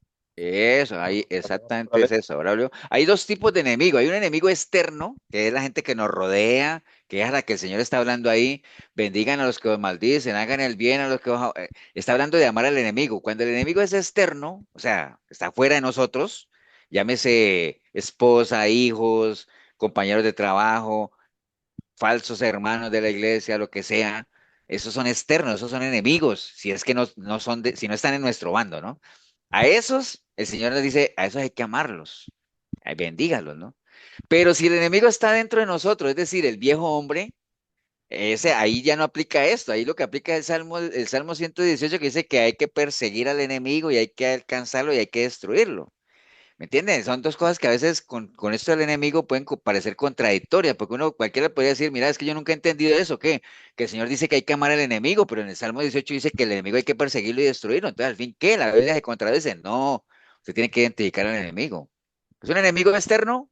Ámelo, no le haga daño, más bien bendígalo. Además, páguele el mal que te hace, págalo con bien. Y si el enemigo es interno, pues no, a ese tienes que perseguirlo y tienes que destruirlo. Con el viejo hombre no hay que tener contemplaciones porque si uno no destruye al viejo hombre, el viejo hombre lo destruye a uno. Esa ¿Entiendes? sería la lucha del espíritu contra la carne, pastor. Ese es cuando el enemigo es interno, ¿ah? Aquí Ajá. hay que destruirlo, si es Ujú. interno. Si es afuera, hay que amarlo. Y el Señor está hablando aquí de cuáles enemigos, los de afuera, ¿no? El Señor está hablando. ¿Y por qué los de afuera? Porque acuérdense que estamos hablando de cómo vive el cristiano, ¿no? El Señor nos está dando unas pautas de cómo es que nosotros tenemos que convivir con los demás. Por eso está hablando de la ira, el divorcio, el adulterio, los juramentos. Es nuestra relación con el entorno, ¿no? No es nosotros mismos, no es con el entorno. Entonces Él está hablando aquí de quiénes, de los enemigos de afuera, ¿no? Está hablando del enemigo de afuera, ¿no? Entonces, sí, perdón. Pastor, entonces, por ejemplo, amar al enemigo también implica el perdón, digamos. Sí, claro. O sea, es que también depende, Dani, porque por ejemplo, si tú tienes un enemigo, porque acuerden lo que hemos hablado, ¿no? ¿Qué necesita uno para ganarse enemigos? Ser cristiano, Respirar. vivir. Mirar, vivir, estar vivo, porque uno se gana unos enemigos que uno ni los conoce, uno ni ha tratado con ellos y uno sabe que hay gente que a uno le cae mal, ¿no? Yo no sé si les ha pasado a ustedes, sí, bueno, mira que yo le caigo mal a tal persona y yo, yo ni siquiera he tratado con esa persona. A veces le pasa a uno que a uno le cae mal a alguien que con la que uno nunca ha tratado porque lo que le hablan a uno de esa persona es malo. No sé si le ha pasado que a veces a uno le cae mal a alguien porque lo que le cuentan de esa persona no es nada bueno. Entonces, por las malas referencias que le dan, a uno le cae mal y no debería ser así, porque uno ni ha tratado con esa persona. Entonces, cuando Dani habla del perdón, acuérdate que cuando uno tiene que perdonar, 70 veces 7. no, pues eso sería cuántas veces, pero ¿cuándo? Cuando uno ha recibido el Cuando perdón. ¿Cuándo uno recibió qué, Juan Pablo? Cuando uno ha recibido perdón o ha sido perdonado. Bueno, eso sería más bien en qué momento nosotros estamos capacitados para perdonar. cuando ha sido transgredido. Exacto. Entonces, acuerden que el perdón hay varias cosas, ¿no? O sea, ¿Cuándo uno debe perdonar? Cuando uno ha recibido un agravio o cuando uno lo han ofendido o le han hecho algo.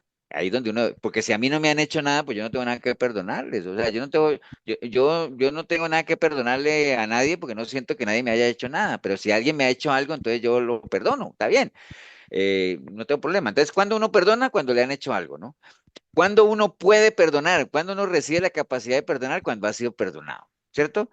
¿Quién debe perdonar? El que ha recibido la ofensa, ¿cierto? ¿Sí? Entonces, en esto de los enemigos, si uno tiene enemigos afuera que te han hecho algo y ellos no te piden perdón, pues uno los perdona, ¿no? Como el Señor en la cruz. La gente no le pidió perdón al Señor, ni mucho menos. Él dijo, Padre, perdónalos tú porque ellos no saben lo que hacen. Yo no tengo nada que perdonarles porque yo no recibo el agravio. ¿Entiendes? Pero perdónalos tú si quieres, ¿no? Entonces, habla del perdón, Dani, pero acuérdate que el perdón es más que todo por uno, ¿no? O sea, si uno tiene enemigos, si uno sabe que hay gente que tiene cosas contra uno, porque no se valdría que uno tenga cosas contra la gente. Si uno es un verdadero cristiano, uno no debería tener algo contra nadie, ¿no? Porque no es algo, no es un sentimiento que esté en línea con nuestra naturaleza, ¿no? Entonces, pero uno lo perdona, ¿no? O sea, está bien. Y si la persona te pide perdón, pues, y tú lo perdonas. Por ejemplo, ¿cuánta gente que uno está enemistada con ellos y ellos también se vuelven cristianos y te piden perdón o algo así, o entra, y ya en el momento que pasan al bando de uno ya dejan de ser enemigos, ¿no? Entonces ya hay reconciliación como tal. Pero digamos que si siguen siendo enemigos, pues uno los perdona en el sentido de que si le han hecho algo a uno, ¿no? Porque si no le han hecho nada a uno, no deberían ser enemigos, pero no descartemos, porque todo el que esté fuera del reino de Dios, pues está defendiendo intereses diferentes, ¿no? Entonces, pero si no te han hecho nada, pues uno no tendría nada que perdonar, ¿no? Pero si te han hecho algo, pues uno perdona más bien como para uno liberarse de eso. Entonces, lo primero es, acuérdense en reconocer al enemigo, en este caso es un enemigo externo como tal, y entonces, ¿quiénes son esos enemigos? ¿Qué caracterizan a los enemigos? Por lo general, los que se alegran de nuestras caídas, de nuestros fracasos. Salmos 13:4 dice, para que no diga mi enemigo lo vencí, mis enemigos se alegrarán si yo resbalara, ¿no? ¿Cuánta gente no hay que se alegra porque a uno le va mal, ¿no? De eso hay cantidades, ¿no? Eso es lo que caracteriza a un enemigo, ¿no? Los que nos aborrecen sin causa, dice, porque mis enemigos están vivos y fuertes y se han aumentado los que me aborrecen sin causa, dice el salmista, ¿no? De eso hay una cantidad, ¿no? Aquellos que quisieran vernos avergonzados públicamente. De todos mis enemigos soy objeto de oprobio y de mis vecinos mucho más y el horror de mis conocidos, los que me ven fuera huyen de mí, ¿no? O sea, eso es lo que caracteriza a la gente que consideramos enemigos. Aquellas personas que son usadas por el enemigo para tratar de hacernos dudar, ¿no? Como quien hiere mis huesos, mis enemigos me afrentan diciéndome cada día dónde está tu Dios, ¿no?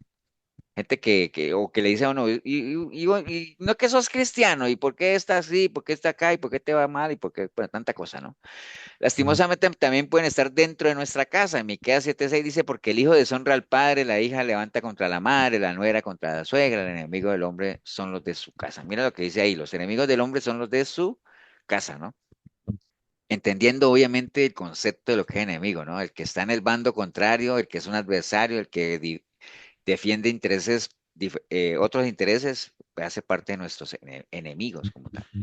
¿Y qué tenemos que hacer con esos enemigos? ¿Cómo debe ser nuestra actitud? Bueno, obviamente el Salmo 120 dice, ay de mí que moro en Mesec y habito entre las tiendas de Cedar, mucho tiempo he morado mi alma con los que aborrecen la paz, yo soy pacífico, mas ellos, así que hablo, me hacen la guerra. Entonces, ¿qué debería hacer uno? Pues hay que ser pacífico, ¿no? Entendiendo que una persona pacífica, ¿cuál es? Es la que mantiene, digamos, la que vuelve en amistad a alguien con alguien, ¿no? Entonces, ¿en qué medida uno puede ser pacífico con los enemigos?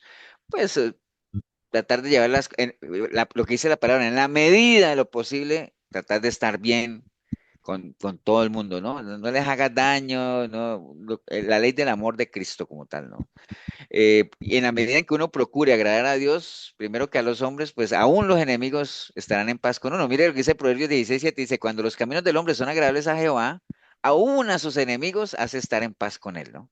Entonces, en la medida en que uno camine en línea a la voluntad del Señor, agradando a Dios, aún la gente a la que uno le cae mal, está en paz con uno, ¿no? O sea, en la medida en que uno camine en integridad, en bondad, no hay ningún problema, ¿no? Para agradar a Dios en el trato hacia nuestros enemigos, bueno, obviamente las diferentes enseñanzas de todo ese versículo que leímos ahorita, el Señor nos dio varias enseñanzas ahí y varias líneas, ¿no? en Mateo 5:38 que leímos ahorita, dice, oísteis que fue dicho ojo por ojo, diente por diente, pero yo os digo, no resistáis al que es malo, antes cualquiera que te hiera en la mejilla derecha, vuélvele la otra, y el que te pone pleito, quítale la túnica, déjale también la capa. Entonces, cuando el Señor está hablando de eso, de ojo por ojo y diente por diente, está hablando de de no caer en provocaciones, ¿no? Eso del ojo por ojo, diente por diente, eso está establecido en la ley de Moisés, ¿no? En Levítico 24:19.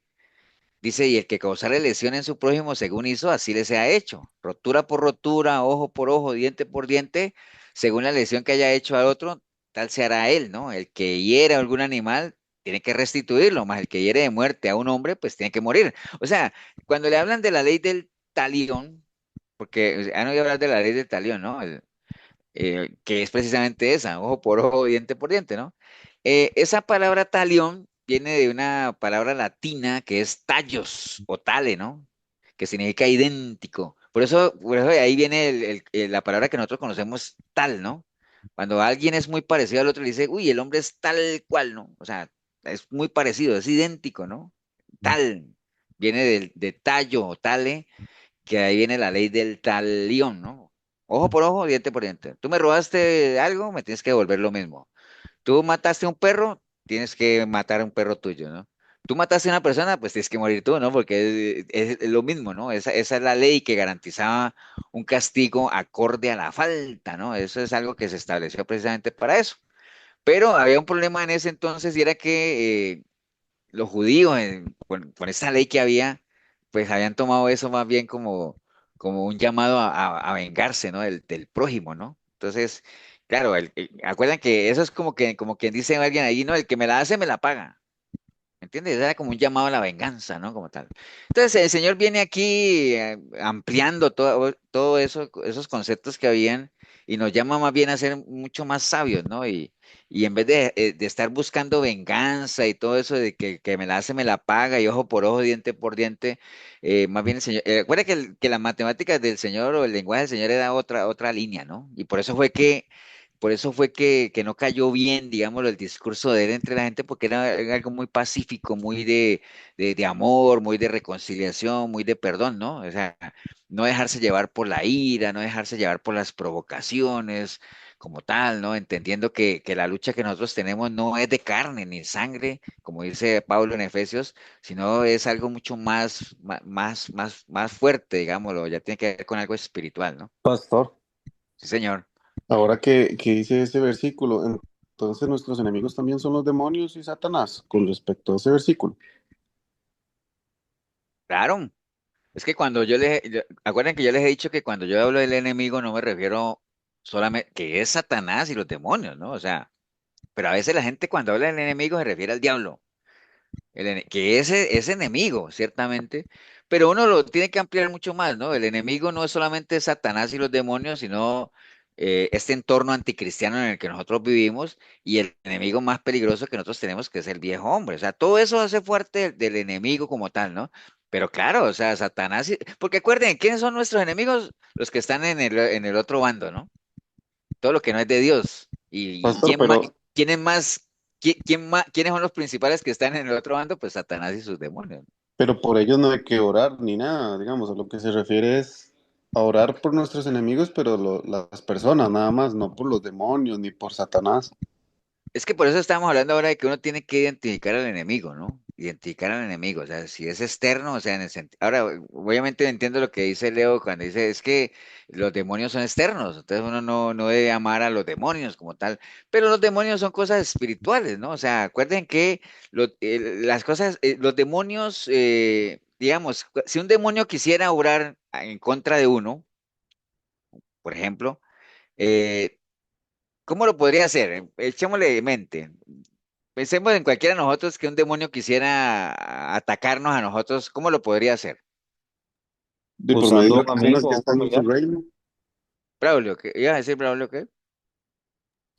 Usando a alguna persona que esté en nuestro entorno.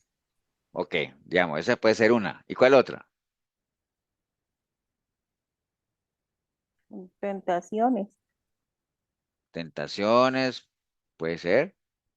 Pero eso de las tentaciones, Lady, acuérdate lo que dice Santiago, ¿no? Que cuando uno es tentado, que uno no diga que lo están tentando ni Dios ni nada, sino que cada uno es tentado de su propia concupiscencia, ¿no? Lo que tal vez los demonios, Satanás y todo eso que lo que pueden hacer es como acomodarnos el entorno, ¿no? Para que uno pueda ser tentado, digámosle que sí, démosle a la idea de que sí, pero al final acuérdense que eso es como por ejemplo que, digamos que la debilidad de alguien sean las mujeres, un ejemplo. Y entonces, por decir algo, por ciertas cosas de la vida, siempre está ahí metido en medio de mujeres por todo lado, mujeres por todo lado. Pero es porque, ¿por qué? Porque en su mente eso es esa es su debilidad, digamos, eso es lo que le atrae, eso es lo que aprueba, eso es lo que anhela en su mente. Entonces, por eso se siente así. Pero digamos que alguien puede estar en medio de 1000 mujeres y si en su mente no aprueba eso y sabe que eso no le afecta para nada, pues a la larga no le va a afectar, ¿no? ¿Me entiende? Entonces, a la larga siempre uno terminará, como dice Santiago, tentado de su propia concupiscencia como tal, ¿no? Entonces, pero volviendo Pastor, al tema de Satanás, sí, Anthony. perdón, pero para que el Satanás pueda usar eso en contra de nosotros, tiene que ser porque nosotros lo hayamos dicho, ¿verdad? Porque si lo tenemos en la cabeza, él no puede meterse en la cabeza de nosotros, ¿verdad? Tiene que ser porque nosotros lo digamos o así, Sí, ¿verdad? eso que dice Anthony es muy cierto y que, por ejemplo, que dicen que si Satanás no puede leer nuestra mente ni está dentro de nosotros, porque si uno es cristiano genuino, el Satanás no puede estar dentro de uno. ¿Cómo hace para saber entonces cuál es la debilidad de uno, o cuáles son las cosas en las cuales lo puede atacar? Es precisamente por lo que dice Anthony, ¿no? Por lo que uno habla, por lo que uno mira, por la forma en la que uno actúa, porque alrededor de nosotros deben haber cantidad de demonios dando vueltas por ahí, ¿no? Que no pueden entrar en uno es otra cosa, pero que andan dando vueltas por ahí, que se dan cuenta de lo que a dónde uno va, lo que uno mira, lo que uno habla, que es exactamente lo que pasa cuando a uno le leen la mano y todo ese asunto, ¿no? Que no sé si yo les conté alguna vez que yo estaba muchacho allá en Colombia y una vez me leyeron la mano. Y es cierto, o sea, y le adivinan cosas a uno. Y entonces, ¿por qué? No sé si han visto que esa gente que se dedica a eso, lo primero que hace es decirle a la persona su pasado y con eso lo enganchan y ya después cualquier cosa que le digan del futuro, pues ya lo dejó ahí enganchado, ¿no? ¿Y por qué primero el pasado? Porque los demonios conocen el pasado de uno, ¿no? Ellos saben de dónde uno nació, dónde uno viene, ellos saben quién es uno. Y entonces entre ellos se comunican, ¿no? Entonces es muy fácil que uno le diga, no, usted es esto, y usted hizo esto y aquello, y dice, wow, ¿cómo sabe este señor? Y entonces ya después lo que le digan del futuro, que puede ser cualquier bobada, uno se lo cree, ¿no? Y a veces hay gente que muere esperando que le pase lo que le dijeron que algún día le iban a pasar, ¿no? Entonces, los demonios, ¿cómo lo pueden atacar a uno? Usando personas, ¿no? Puede ser, usando personas, pero en ese caso, ese enemigo o sea, uno no debería, digamos, pues, si uno se da cuenta que alguien está poseído y quiere atacarlo a uno, pues no es por eso el Señor dice aquí que hay que bendecir a los que os maldicen, ¿no? ¿Entiendes? Entonces, no cabe ahí de que, pues, imaginen que uno se dé cuenta que alguien está endemoniado y te quiere hacer un daño y que uno diga, no, pues, entonces hay que perseguirlo, atacarlo y destruirlo y matarlo. No, no, no, ahí no aplica eso. Aplica de que hay que amar a esas personas y tener misericordia, como el Señor tenía misericordia de aquello, porque acuérdense cuando él le dijo a los discípulos, ¿se acuerdan que los discípulos una vez le dijeron a él, porque no quisieron, un pueblo no le quiso hacer algo, él dijo, el Señor manda que mande fuego y que destruye toda esa gente. Él dijo, no, hombre, eso no, yo no he venido para eso, yo no he venido a perder almas, yo he venido a ganarlas. Entonces, eso es lo que nos tiene que mover, ¿no? Entonces, ahora que decía Leo eso de que si el enemigo, el demonio y todo eso, pues, eso no están llamados a que los amemos como tal, como demonios, como entes espirituales, ¿no? Contra eso hay que luchar. Y es una guerra porque son cosas espirituales, ¿no? Pero si estamos hablando de personas como tal, cosas físicas, ahí se aplica lo que el Señor está diciendo aquí. Hay que amar al enemigo, hay que pagar el bien con el mal que quieran hacerle a uno, pagarlo con bien, ¿no? Que son los consejos que nos está dando, ¿no? Básicamente aquí lo de la ley del talión, él nos está diciendo eso, no pensemos en venganzas como tal, sino no nos dejemos provocar y por eso habla de la mejilla derecha, que en el contexto bíblico herir o golpear una mejilla no era propiamente que lo cogieran a uno y ¡pam! Y lo cachetearan, sino era una ofensa, era una provocación. No sé si ustedes han visto películas donde esas personas se van a duelos Y entonces uno agarraba un pañuelo y plum, le pegaba así, era un coso así, era una provocación, ¿no? Entonces, cuando él habla de un golpe en la mejilla o herir la mejilla, no propiamente es una cachetada como tal, sino es una provocación, ¿no? O sea, no caer en las provocaciones, no enredarnos en pleito, ¿no? Y poner la otra mejilla significa ser sabios, o sea, no ceder ante esas provocaciones, no significa ser débil ni tonto, ni mucho menos eso, ¿no? Proverbios 17:4 dice, el que comienza la discordia es como quien suelta la lengua, las aguas, ¿no? Deja pues la contienda antes que se enrede, ¿no? Entonces a eso se refiere y lo refrenda básicamente con aquello de la túnica, ¿no? Si alguien quería tener un pleito y para eso le quería quitar la túnica a una persona, pues, es decir, la ropa como tal, una prenda, el Señor le dice, dale la capa. ¿Y por qué la capa? Porque la capa era algo que no se podía quitar. La capa era algo inembargable, era algo que uno nadie le podía quitar a uno la capa, ¿no? Entonces, era algo de mucho valor para una persona. Los mendigos, digámoslo, era lo que les daba a ellos su licencia para mendigar, para pedir, ¿no? Entonces, era algo valioso, era algo que la gente cuidaba, su capa, ¿no? Y entonces, cuando el Señor dice, si le piden tu túnica, dale la capa, quiere decir, no hay nada de valor que nosotros tengamos que valga lo que vale nuestra paz interior, ¿no? O sea, las cosas materiales nunca van a superar el valor que tiene el que uno tenga paz, ¿no? Como tal. Y yo creo que de todos los que estamos aquí sabemos que no hay nada más valioso para nosotros que la tranquilidad, que la paz, una buena conciencia y todo eso, ¿no? Entonces, a eso se refiere el Señor, no Amén. caigan en provocaciones. No caigan en provocaciones, huyanle al pleito y eso no significa ser débil ni tonto, ¿no? O sea, para pelear se necesitan dos, o sea, no dejen que las cosas materiales les hagan perder su paz, entreguen eso si es que se los van a pedir, ¿no? Ahora, no quiere decir eso pues que uno va a regalar las cosas que con esfuerzo le han costado, ¿no? Pero estamos hablando de si realmente esas cosas ponen en riesgo nuestra paz y nuestra tranquilidad, ¿no? Entonces, ¿y a qué se refiere? Eso de la milla esta, que si cualquiera te pide una carga por una milla, pues ve con ella dos, y el que te pida, dale, y el que quiera tomar de ti prestado no lo rehúse. Es que nosotros usemos, ¿quiénes eran los que pedían eso de la milla? ¿Alguno de ustedes sabe el tema de la milla esa? Sí, cuando Jesús dijo, Los pastor, romanos. Digo, Elsa. no, cuando Jesús dijo que si, que caminara la mía extra, Sí, no pero fue Jesús, ¿qué hay detrás de eso de la milla? que hay que dar extra así de lo que uno puede dar. Sí, pero ¿cuál es el contexto, digamos, histórico? ¿Qué es lo que Era hay ahí? cuando un romano veía se me fue la palabra, bueno, A un judío. a un judío y le decía que tenía que Por jalar ley, algo, caminar por así, ley, entonces tenía que eran llevarle, leyes romanas.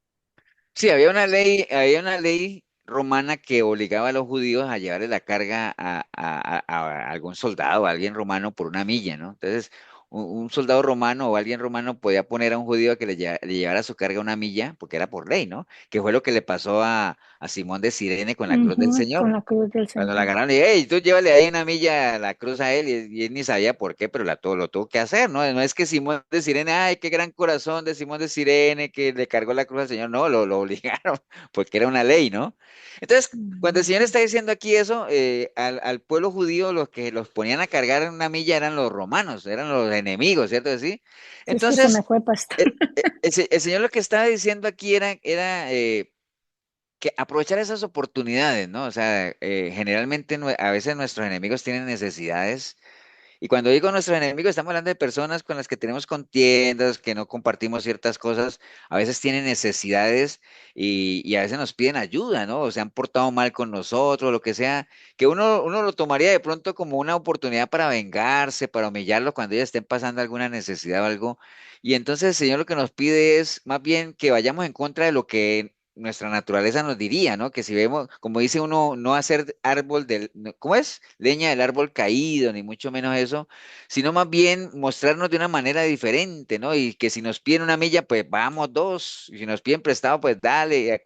Lo que él está queriendo decir ahí es, en la medida en que uno pueda ayudar al enemigo, digámoslo, hazlo, ¿no? Porque dice en Romanos 12:20, dice, así que si tu enemigo tuviere hambre, pues dale de comer.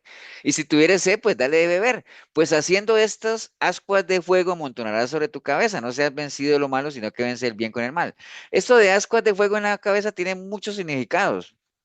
Básicamente, uno de los significados más comunes ahí es que cuando uno le hace un bien a un enemigo, digámoslo así, lo que uno lo dejaría es como pensando y reflexionando, decir, wow, que tratar de como de no humillarlo, ni mucho menos, pero sí ponerlo a reflexionar, digámoslo, a sentirse mal, digámoslo así, de que con lo mal que se han portado con uno y que uno realmente esté pagando ese mal con un bien, ¿no? O sea, que alguien te fastidie a ti y tú en vez de vengarte y todo eso, más bien le hagas un bien a esa persona, pues que lo deje uno pensando, ¿no? O cavilando, decir, wow, que de pronto lo que estoy haciendo pues no ha sido bueno con esa persona que se ha portado tan bien conmigo, digámoslo así, ¿no?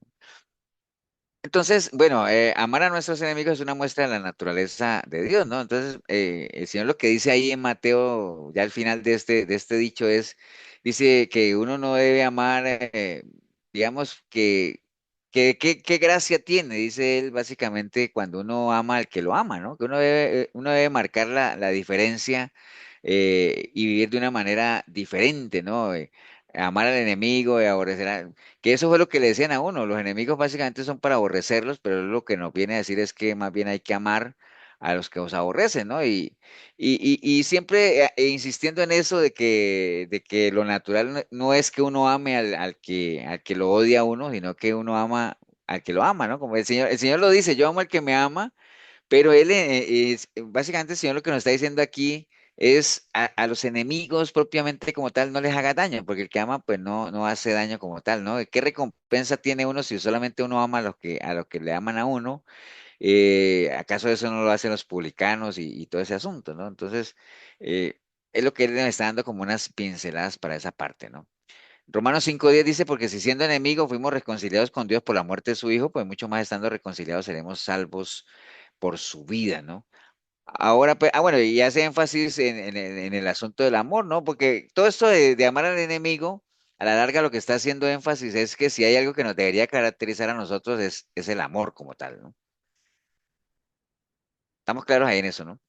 Esto de Jesús y el divorcio, que lo había dejado yo para el final, que aquí tal vez, vamos a ver una pincelada nada más de esto, porque es algo, cuando yo les decía que es algo medio complicado, es porque ustedes han visto que hay muchas líneas doctrinales, ¿no? Hay muchas iglesias sobre que si uno se puede volver a divorciar y volverse a casar, que si una mujer, porque los textos se prestan a mucha interpretación. Por ejemplo, Mateo 5:31 dice, también fue dicho que cualquiera que repudia a su mujer, dele carta de divorcio, ¿no? Pero yo digo que el que repudia a su mujer, a no ser por causa de fornicación, hace que ella adultere y el que se casa con la repudiada comete adulterio. Entonces, eso no es tan fácil interpretar todo eso que el Señor enseñó sobre, o lo que la ley hablaba sobre el divorcio y el adulterio, ¿no? Entonces, en algunas iglesias hoy en día se enseña de que si una mujer es divorciada y se vuelve a casar, cayó en adulterio y todo ese asunto, y algunas iglesias no aprueban el divorcio, y si alguien es divorciado, bueno, al mejor estilo de la católica, ¿no? Que los divorciados son, digamos, como lo más bajo de la sociedad como tal, increíble, ¿no? A veces los pecadores están por encima de los divorciados. Entonces, bueno, lo primero que hay que reconocer ahí es que, pues, el divorcio no es algo que a Dios le agrade, ¿no? O sea, el ideal de Dios para las parejas, pues, que se unen en matrimonio, pues, es que no se divorcien, ¿no? Pues eso es lo ideal, ¿no? Que el matrimonio sea para toda la vida, es la intencionalidad de Dios, vuelvo y repito, ¿no? Entonces, Génesis 2:24 dice, por tanto dejará al hombre a su madre y a su padre y se unirá a su mujer y serán una sola carne. Entonces, ese es el gran misterio del matrimonio, donde dos personas en Dios, obviamente, pues dejan de ser dos para convertirse en una sola carne, ¿no? ¿A qué se refiere cuando es una sola carne? Pues que ya comienzan a compartir eh, metas comunes, objetivos comunes. No quiere decir que van a pensar igual, porque aquella frase que dice que cada cabeza es un mundo es una realidad. Todos tenemos diferentes sueños, metas, anhelos, hay cosas que nos gustan a uno, al otro no.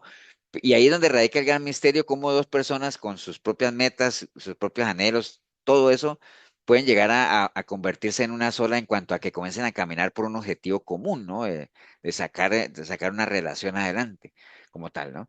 Entonces, ¿qué es lo que nos dice la palabra del Señor en cuanto a la relación matrimonial? Que no debería ser rota por el hombre, ¿no? Porque cuando dice en Mateo 19:6, dice, así que no son ya más dos, sino una sola carne, por tanto, lo que Dios juntó, que no lo separe el hombre. Dice, ojo, dice que no lo separe el hombre, ¿no? Es una intencionalidad, porque no dice que no lo separa el hombre, porque una cosa sería que dijera que lo que Dios unió no lo separa el hombre. Eso sería como algo mandatorio, ¿no? Pero no, no dice no lo separa el hombre, dice no lo separe. Ojalá, ¿no? O sea, no debería ser rota por el hombre. Sabemos que sí es rota, ¿no? Por eso vienen los divorcios, ¿no? Pero la intencionalidad inicial de Dios es que aquello que Dios unió, pues no lo separe. Ojalá que no, ¿no? O sea, el matrimonio fue hecho para eso, ¿no? Pero bueno, obviamente la unión matrimonial, pues es una relación que debería mantenerse hasta la muerte de alguno de los cónyuges. Aquí vamos a leer algunas cosas que están aquí son intencionales, ¿no? O sea, Romanos 7:2 dice, porque la mujer casada está sujeta por la ley al marido mientras éste vive. Pero si el marido muere, ella queda libre de la ley del marido, ¿no? Eso, acuérdense que todo esto es la ley, ¿no? Está hablando de la ley, lo que está escrito en la ley. También tenemos que saber que para nuestro Dios el divorcio o repudio es algo que no le agrada. Bueno, Malaquías 2:15 dice, no hizo el uno habiendo en él abundancia de espíritu. ¿Y por qué uno? Porque buscaba una descendencia para Dios. Guardaos pues en vuestro espíritu y no seáis desleales para con la mujer de vuestra juventud. Porque Jehová tu Dios de Israel ha dicho que él aborrece el repudio y al que cubre iniquidad su vestido, dijo Jehová de los ejércitos, guardados pues en vuestro espíritu y no seáis desleales. Entonces, el divorcio no es algo que a Dios le agrade, eso lo tenemos claro. Que se va a dar, pues claro que se da, ¿no? O sea, y qué era lo que decía la ley en cuanto a esto del divorcio como tal, la ley de Moisés en Deuteronomio dice, cuando alguno tomare mujer y se casare con ella, si no le agradare por haber hallado en ella alguna cosa indecente, le escribirá carta de divorcio y se la entregará en su mano y la despedirá de su casa. Y salida de su casa podrá ir y casarse con otro hombre. Entonces, eso es lo que decía la ley, ¿no? Eso es lo que decía la ley. El Señor, obviamente, acuérdense, nuestro Señor Jesucristo vino como a ampliar el asunto, ¿no? Porque la ley era como muy cuadrada como tal, ¿no? Entonces, vino a dejar claro exactamente todo eso lo que tenía que ver con el divorcio y como tal. Y en Mateo 19 lo amplía un poquito más, porque aquí en esto que leímos de las bienaventuranzas, él dio una pincelada, ¿no? Nada más de que nadie repudie y el que repudia, obviamente, si no es por fornicación. Entonces, por lo menos él deja claro de que sí hay un causal de divorcio, ¿no? Pero en Mateo 19 dice que vinieron a él los fariseos tentándole, ¿no? Porque querían obviamente ponerlo a prueba y le dijeron, ¿es ilícito al hombre repudiar a su mujer por cualquier causa? Él respondiendo les dijo, ¿no habéis leído que el que los hizo al principio, varón y hembra los hizo? Y dijo, por eso el hombre dejará padre y madre y se unirá a la mujer y serán una sola carne. Así que ya no son más dos, sino una sola carne. Por tanto, lo que Dios juntó no lo separa el hombre, que es lo que leímos ahora. Le dijeron, ¿por qué pues mandó Moisés dar carta de divorcio y repudiarle? Él les dijo, por la dureza de vuestro corazón, Moisés os permitió repudiar a vuestras mujeres, mas al principio no fue así. Entonces, aquí hay algo que analizar, ¿no? Y tratemos de analizarlo entre todos a ver de que el Señor, lo que el Señor dijo allá en Mateo 5:31 es que cualquiera que repudie a su mujer dele carta de divorcio, pero yo digo que el que repudia, a no ser por causa de fornicación. Ahora, ¿por qué hace énfasis él de que a no ser por causa de fornicación? Porque, digamos, en la antigüedad, eh, en la ley, ¿no? Como tal, dice que por cualquier cosita se le podría dar carta de divorcio a la esposa, porque hablaba de cosa indecente. Entonces, cuando hablaba de cosa indecente, como que dejaba como un abanico de posibilidades, ¿no? Y algunos rabinos o intérpretes, esa frase de alguna cosa indecente, pues era como muy amplia, ¿no? Y entonces algo indecente podría ser que una mujer no cocinara bien, ¿no? O que no hiciera bien los quehaceres del hogar, o que se le quemara la comida, o esos eran cosas indecentes, entonces ya por esas cosas daban carta de divorcio, ¿no? O peor aún, si encontraba una que cocinara mejor que la otra, entonces le daba carta de divorcio, ¿no? Entonces se volvió un asunto ahí de que se comenzaban a dar cartas de divorcio por cualquier cosa indecente, ¿no? O sea, entonces como que era muy cerrado el asunto de la ley y todo eso, entonces por eso el Señor viene y hace énfasis a no ser por causa de fornicación, ¿no? O sea, viene Él a tratar de limitar el asunto. Lo mismo que pasaba ya con la ley del talión, ¿no? Que era como más, se prestaba más como a venganza. Aquí esto se prestaba para una cantidad de cosas, ¿no? Y entonces él viene como a poner las cosas muy en orden y dice por causa de fornicación, ¿no? Y entonces, pues muchas veces eso también, cuando el Señor dice por causa de fornicación, decía, pero qué raro, ¿no? Porque pues ya para eso había una ley. Acuérdese que en Deuteronomio dice que básicamente dice, mas si resultara ser verdad que no se halló virginidad en la joven, entonces la sacarán a la puerta de la casa de su padre y la apedrearán los hombres de su ciudad y morirá por cuanto hizo vileza, ¿no? De Israel fornicando en casa del padre.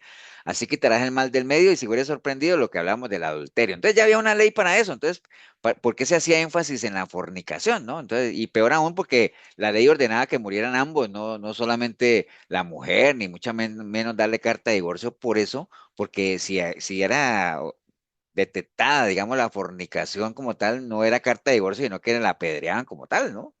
Pues eso es lo que decía la ley, ¿no? Pero tratando de interpretar un poquito más de eso, lo que dijo Pablo, ¿no? Porque tratando de sumar todo en 1 Corintios 7:1 dice, en cuanto a las cosas de que me escribisteis, bueno, le sería al hombre no tocar mujer, pero a causa de las fornicaciones, cada uno tenga su propia mujer y cada una tenga su propio marido. Y el marido cumple con la mujer el deber conyugal y asimismo la mujer con el marido. Yo estuve leyendo un poquito, tratando de entender esto de la fornicación, o sea, y porque yo estaba pensando si realmente se refería solo a la parte sexual como tal, ¿no? Entonces, yo estaba buscando todo esto de la parte de la fornicación, si de pronto había una connotación un poco más amplia, ¿no? Y ya estaba viendo en internet y algo interesante que dice que en la Biblia la fornicación casi siempre tiene connotación sexual, ¿no? Eso sí lo sabemos, pero a veces representa una separación del propósito de Dios, por ejemplo, como idolatría o apegos a placeres que destituyen la vida espiritual. Entonces, en el contexto, digamos, determina cómo interpretarla. En los evangelios y en las cartas se refiere siempre a una connotación sexual, pero en el Antiguo Testamento, textos proféticos puede incluir idolatría o una conducta inmoral en general, ¿no? Entonces, tratando como de entender un poquito eso, porque sería como algo injusto, o por lo menos que uno dijera que una pareja, tratando de traer esto al presente, ¿no? Que una pareja solamente se pudiera divorciar por causa de la fornicación, ¿no? O del adulterio como tal. ¿Dónde cae el maltrato, el irrespeto, o la humillación, o cosas de esas que pronto se salgan un poquito de lo sexual, ¿no? Entonces, cuando uno lee eso, dice, pueden incluir conductas inmorales en general, o sea, cosas de esas, entonces pueden caer como causas como tal, ¿no? Entonces, pero bueno, a la larga uno de los objetivos del matrimonio siempre ha sido, pues, de acuerdo a lo que hemos leído ahí, que pues uno tenga una persona, ¿no? Ya sea esposa o esposo, pues que sea un complemento, ¿no? Con la que uno se pueda sentir satisfecho, feliz, amado, o sea, que uno tenga una relación tal que uno no corra el riesgo de caer en fornicación, ¿no? Porque ¿para qué va a caer uno en riesgo? Entendiendo que la fornicación es ir a y conductas inmorales, ¿no? O sea, ya sea desde el punto de vista sexual o lo que hablamos aquí, cualquier conducta que sea parte de la moral, ¿no? Entonces, en la medida en que uno tenga una relación estable, feliz, haya buena comunicación, que uno se sienta amado, que haya seguridad, que haya tanto eso, pues, o sea, no hay riesgo, digámoslo así, por lo menos de caer en fornicación o en inmoralidades, como lo que estamos hablando ahí, ¿no? Entonces, tratando de entender un poco lo que el Señor hablaba de que antes se daban cartas de divorcio por cualquier cosa, pero el Señor viene y dice, no, que no sea causa de la fornicación, ¿no? O sea, eh, pensemos en la fornicación como un poco más amplio, ¿no? De algo que ponga en riesgo, digamos, la estabilidad de la pareja como tal, o que vayan en contra de lo que Dios ha establecido, ¿no? Porque lo que Dios ha establecido no solamente tiene que ver con la parte sexual, sino con la parte del cariño, del respeto, de la ayuda idónea, el complemento, ¿no? Eh, 1 Corintios 7:10 dice, en ligado a este tema también, porque a los que están unidos en matrimonio mando yo, no yo, dice, sino el Señor, que la mujer no se separe del marido y si se separa, pues quédese sin casar o reconcíliese con su marido y que el marido no abandone a su mujer. También son textos, como les decía yo, pero lo dejé al final y aquí nos vamos a llevar de pronto para investigar un poco más, porque hay que meterse en este texto, ligarlo con otro. ¿A qué se refieren exactamente esas cosas, ¿no? De qué es lo que quería decir Pablo con eso que estaba escribiendo, de que haya que reconciliarse y todo eso, pero tratando de entender o con una mente un poco más abierta es el tema de no romper de pronto relaciones o matrimonios por tonteras, ¿no? Por caprichos, por momentos de enojo.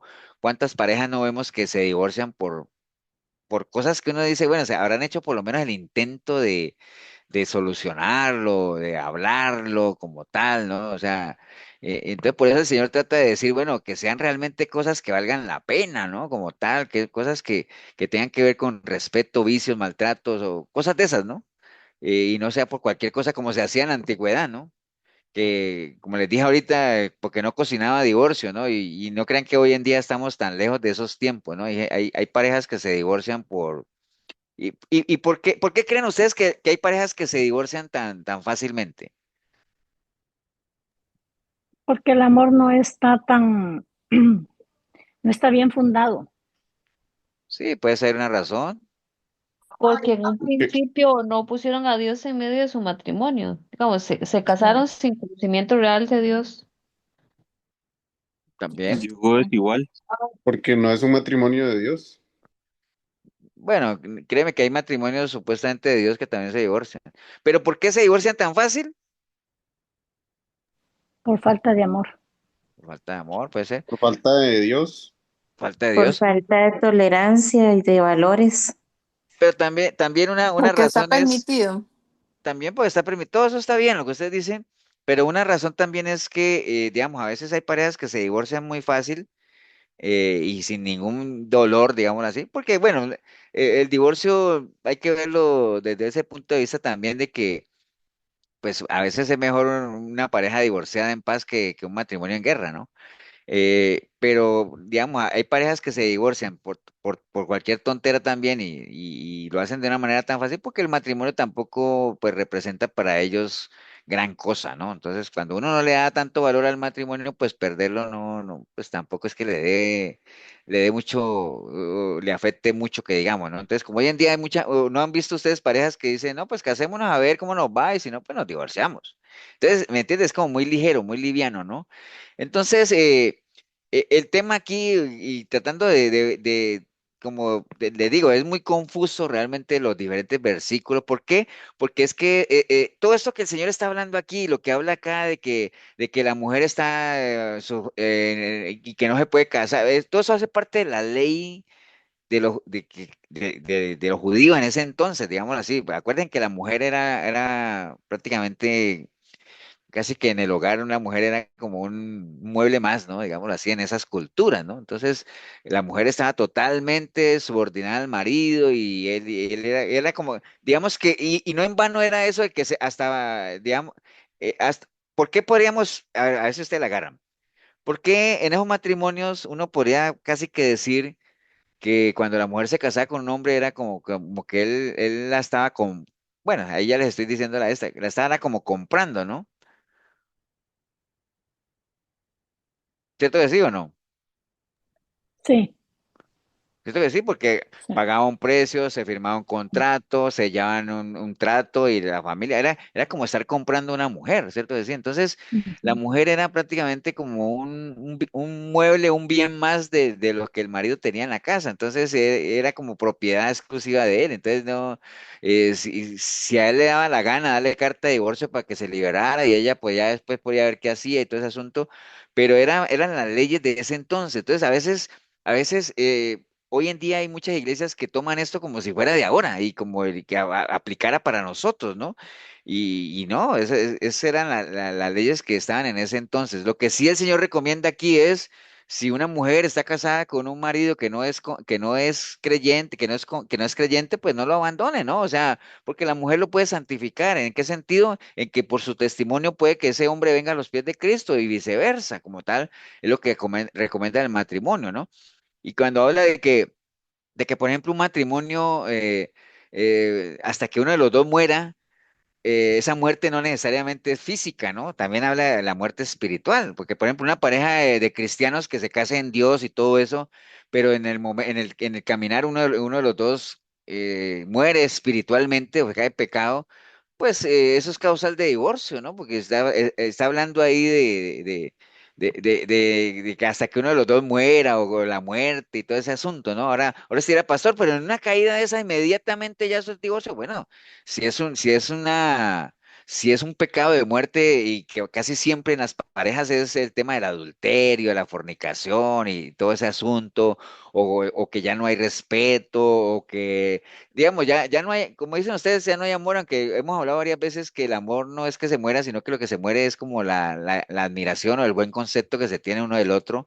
Pero digamos que todo lo que esté, y me gusta quedarme con eso que leía yo acá de la fornicación, que no solamente es la parte sexual, que casi la mayoría de las veces sí, pero que puede incluir conductas inmorales en general, ¿no? Conductas que no tienen nada que ver con la moral de Dios, o sea, con las cosas que Dios esperaría de una pareja, ¿no? Entonces, por eso, y si hay pecado, pues ni se diga, ¿no? Entonces, nada que ver. Y tal vez en estos días, de pronto cuando salgamos de esto, volvemos a retomar eso de los segundos matrimonios y todo eso porque a veces a Ajá. uno le preguntan, ¿no? Pero al final un cristiano se puede divorciar y volverse a casar, sí o no se puede, entonces que nosotros podamos tener por lo menos las herramientas para eso, ¿no? Pero bueno, a grosso modo hay cositas que quedan ahí en el aire que yo preferiría quedarme con eso de que el Dios que conocemos, o sea, instituyó el matrimonio siempre con la intención de que tanto el hombre se complementen con la mujer, que una sea yedidona, que el hombre, como conviene el Señor, sea la cabeza del hogar y la mujer se sujete al marido, que mientras haya sujeción a Dios no hay problema, pero si todo eso se sale del orden del plan de Dios y comienzan a haber conductas inmorales, es decir, en contra de la moral de Dios, en contra de lo que Dios espera en la pareja, que pone en riesgo tanto la parte física, la vida, el respeto, hay humillación, hay maltrato, y si hay pecado, pues ni se diga, pues todos esos son causales de divorcio, ¿no? Y ahí aplica aquello de que hasta que la muerte los separe, no necesariamente estamos hablando de la muerte física, sino también de la muerte espiritual. No sé si Pastor, quieren, sí, nomás quería agregar de que pensar de que por un solo versículo hay muchas, muchas mujeres sufriendo. Mujeres que uno conoce que son cristianas, que supuestamente, y yo le llamo eso entre comillas también, que los hombres son cristianos y cómo tienen a sus esposas. Las tratan mal y no se pero bueno, pueden divorciar. yo dudaría eso de que son cristianos, ¿no? Exactamente, por eso le Que digo se entre dicen que comillas, son porque, cristianos, ¿no? correcto. Pero ahí es donde aplica exactamente eso de que uno no pierda su identidad, ¿no? O sea, a veces hay mujeres o hay matrimonios cristianos, entre comillas, y hay maltrato y hay de todo, ¿no? Pero se amparan bajo esa bandera de cristianos, entre comillas, pero ahí no hay nada de cristiano, ahí el Dios que conocemos no tiene nada que ver ahí. Entonces ahí es donde falta la identidad tanto de la mujer o a veces del hombre, ¿no? De cual que sea, para Ujú. pararse firme y decir, no, hombre, esto no es así y realmente no... o sea, me puedo divorciar, pero sí es cierto lo que dice Elsa, cuántas mujeres hay sometidas a matrimonios que saben que Y eso los ya de pastores Dios no están tiene nada, apoyando eso, y pastor, es muchos increíble. pastores las mandan a orar, Ujú, y ore, y ore, que, y tristemente hay muchos pastores que mandan a la gente a orar y ellos mismos cuando les pasa se divorcian, ¿no? ujú. Así es, ¿no? Entonces, Así es, pastor. pero bueno, es un tema complejo, precisamente porque hay muchas cosas de la palabra que fueron escritas, hay que entender el contexto del judío y la época y lo que era la mujer en la época, pero no podemos exactamente la palabra literalmente traerla al tiempo de hoy y que aplique tal cual, ¿no? Que es lo mismo, por ejemplo, eso de que las mujeres no pueden hablar en las iglesias. Pues eso lo dijo Pablo en un contexto totalmente diferente, ¿no? Y lo quieren aplicar ahora acá de que la mujer no puede enseñar y que no, que quédese callada, y bueno, una cantidad de cosas, pero ahí es donde falta un poquito de sabiduría y poder leer e interpretar la palabra, que para eso es que nosotros debemos estar preparados, ¿no? Primero para defenderse uno y segundo porque podemos tener alrededor casos de gente que puede estar pasando por situaciones de esas, antes que nosotros sepamos que sí, el Señor habló de todos esos temas y hay respaldo, ¿no? Y no solo el Señor, los discípulos, Pablo, todos hablaron de eso. Bueno, a orar, vamos a darle gracias a Dios por todos esos temas. Y eso es para picarlos, ¿no? Para que ustedes queden ahí, busquen en internet, o sea, busquen en la red, busquen en internet para... Mira que ustedes se meten al chat GPT o a cualquiera de esas inteligencia artificial y uno le dice, uno le pone una frase ahí. No crean todo lo que dicen en la red, lo que dicen eso porque Lo que pasa es que yo apelo a que ustedes y yo, uno pone ahí y uno dice, no, hombre, eso nada que ver, pero hay muchas cosas interesantes, sobre todo el contexto cultural, ¿no? Porque eso sí no cambia. O sea, el contexto histórico y todo eso, o el significado de algunas palabras, eso no cambia, ¿no? Pero mira qué bueno es que métanse en ustedes, por ejemplo, y decir, bueno, una mujer divorciada se puede volver a casar, y entonces ahí mismo le sale el versículo, y entonces, inclusive eso es como estar hablando con alguien, ¿no? Y que alguien te diga, ¿y quieres que te diga qué otro pasaje hay? Sí, sí, entonces te lo busca. Entonces, para eso es muy bueno la inteligencia artificial y las redes sociales para facilitar, pero ahí es donde ustedes van a ver y decir, wow, que ahorita nadie me va a meter gato por liebre, yo puedo pesar lo que estoy leyendo y saber si realmente eso es bíblico o no, ¿entienden? Eso es lo bonito de eso. Pero bueno, vamos a orar. Shirley, ¿nos regalas una oración ahí para irnos? Gracias, Señor, por esta oportunidad que nos diste de aprender de ti, de tu palabra, para aclararnos estos temas tan importantes que a veces se nos ponen al frente para poder ayudar a los hermanos que nos consultan. Gracias, Señor, por esta noche, por habernos reunidos con nuestros hermanos, por el tiempo que el pastor dedica para nosotros, para enseñarnos de tu palabra, Señor. Gracias, Señor, por todo lo que hacemos, por la salud, por el trabajo, por todo lo que tenemos en nuestros proyectos. Ayúdanos esta semana que recién iniciamos. Danos fuerza para seguir adelante. Ponemos en tus manos todo lo que tengamos. Amén. Amén, amén. Amén.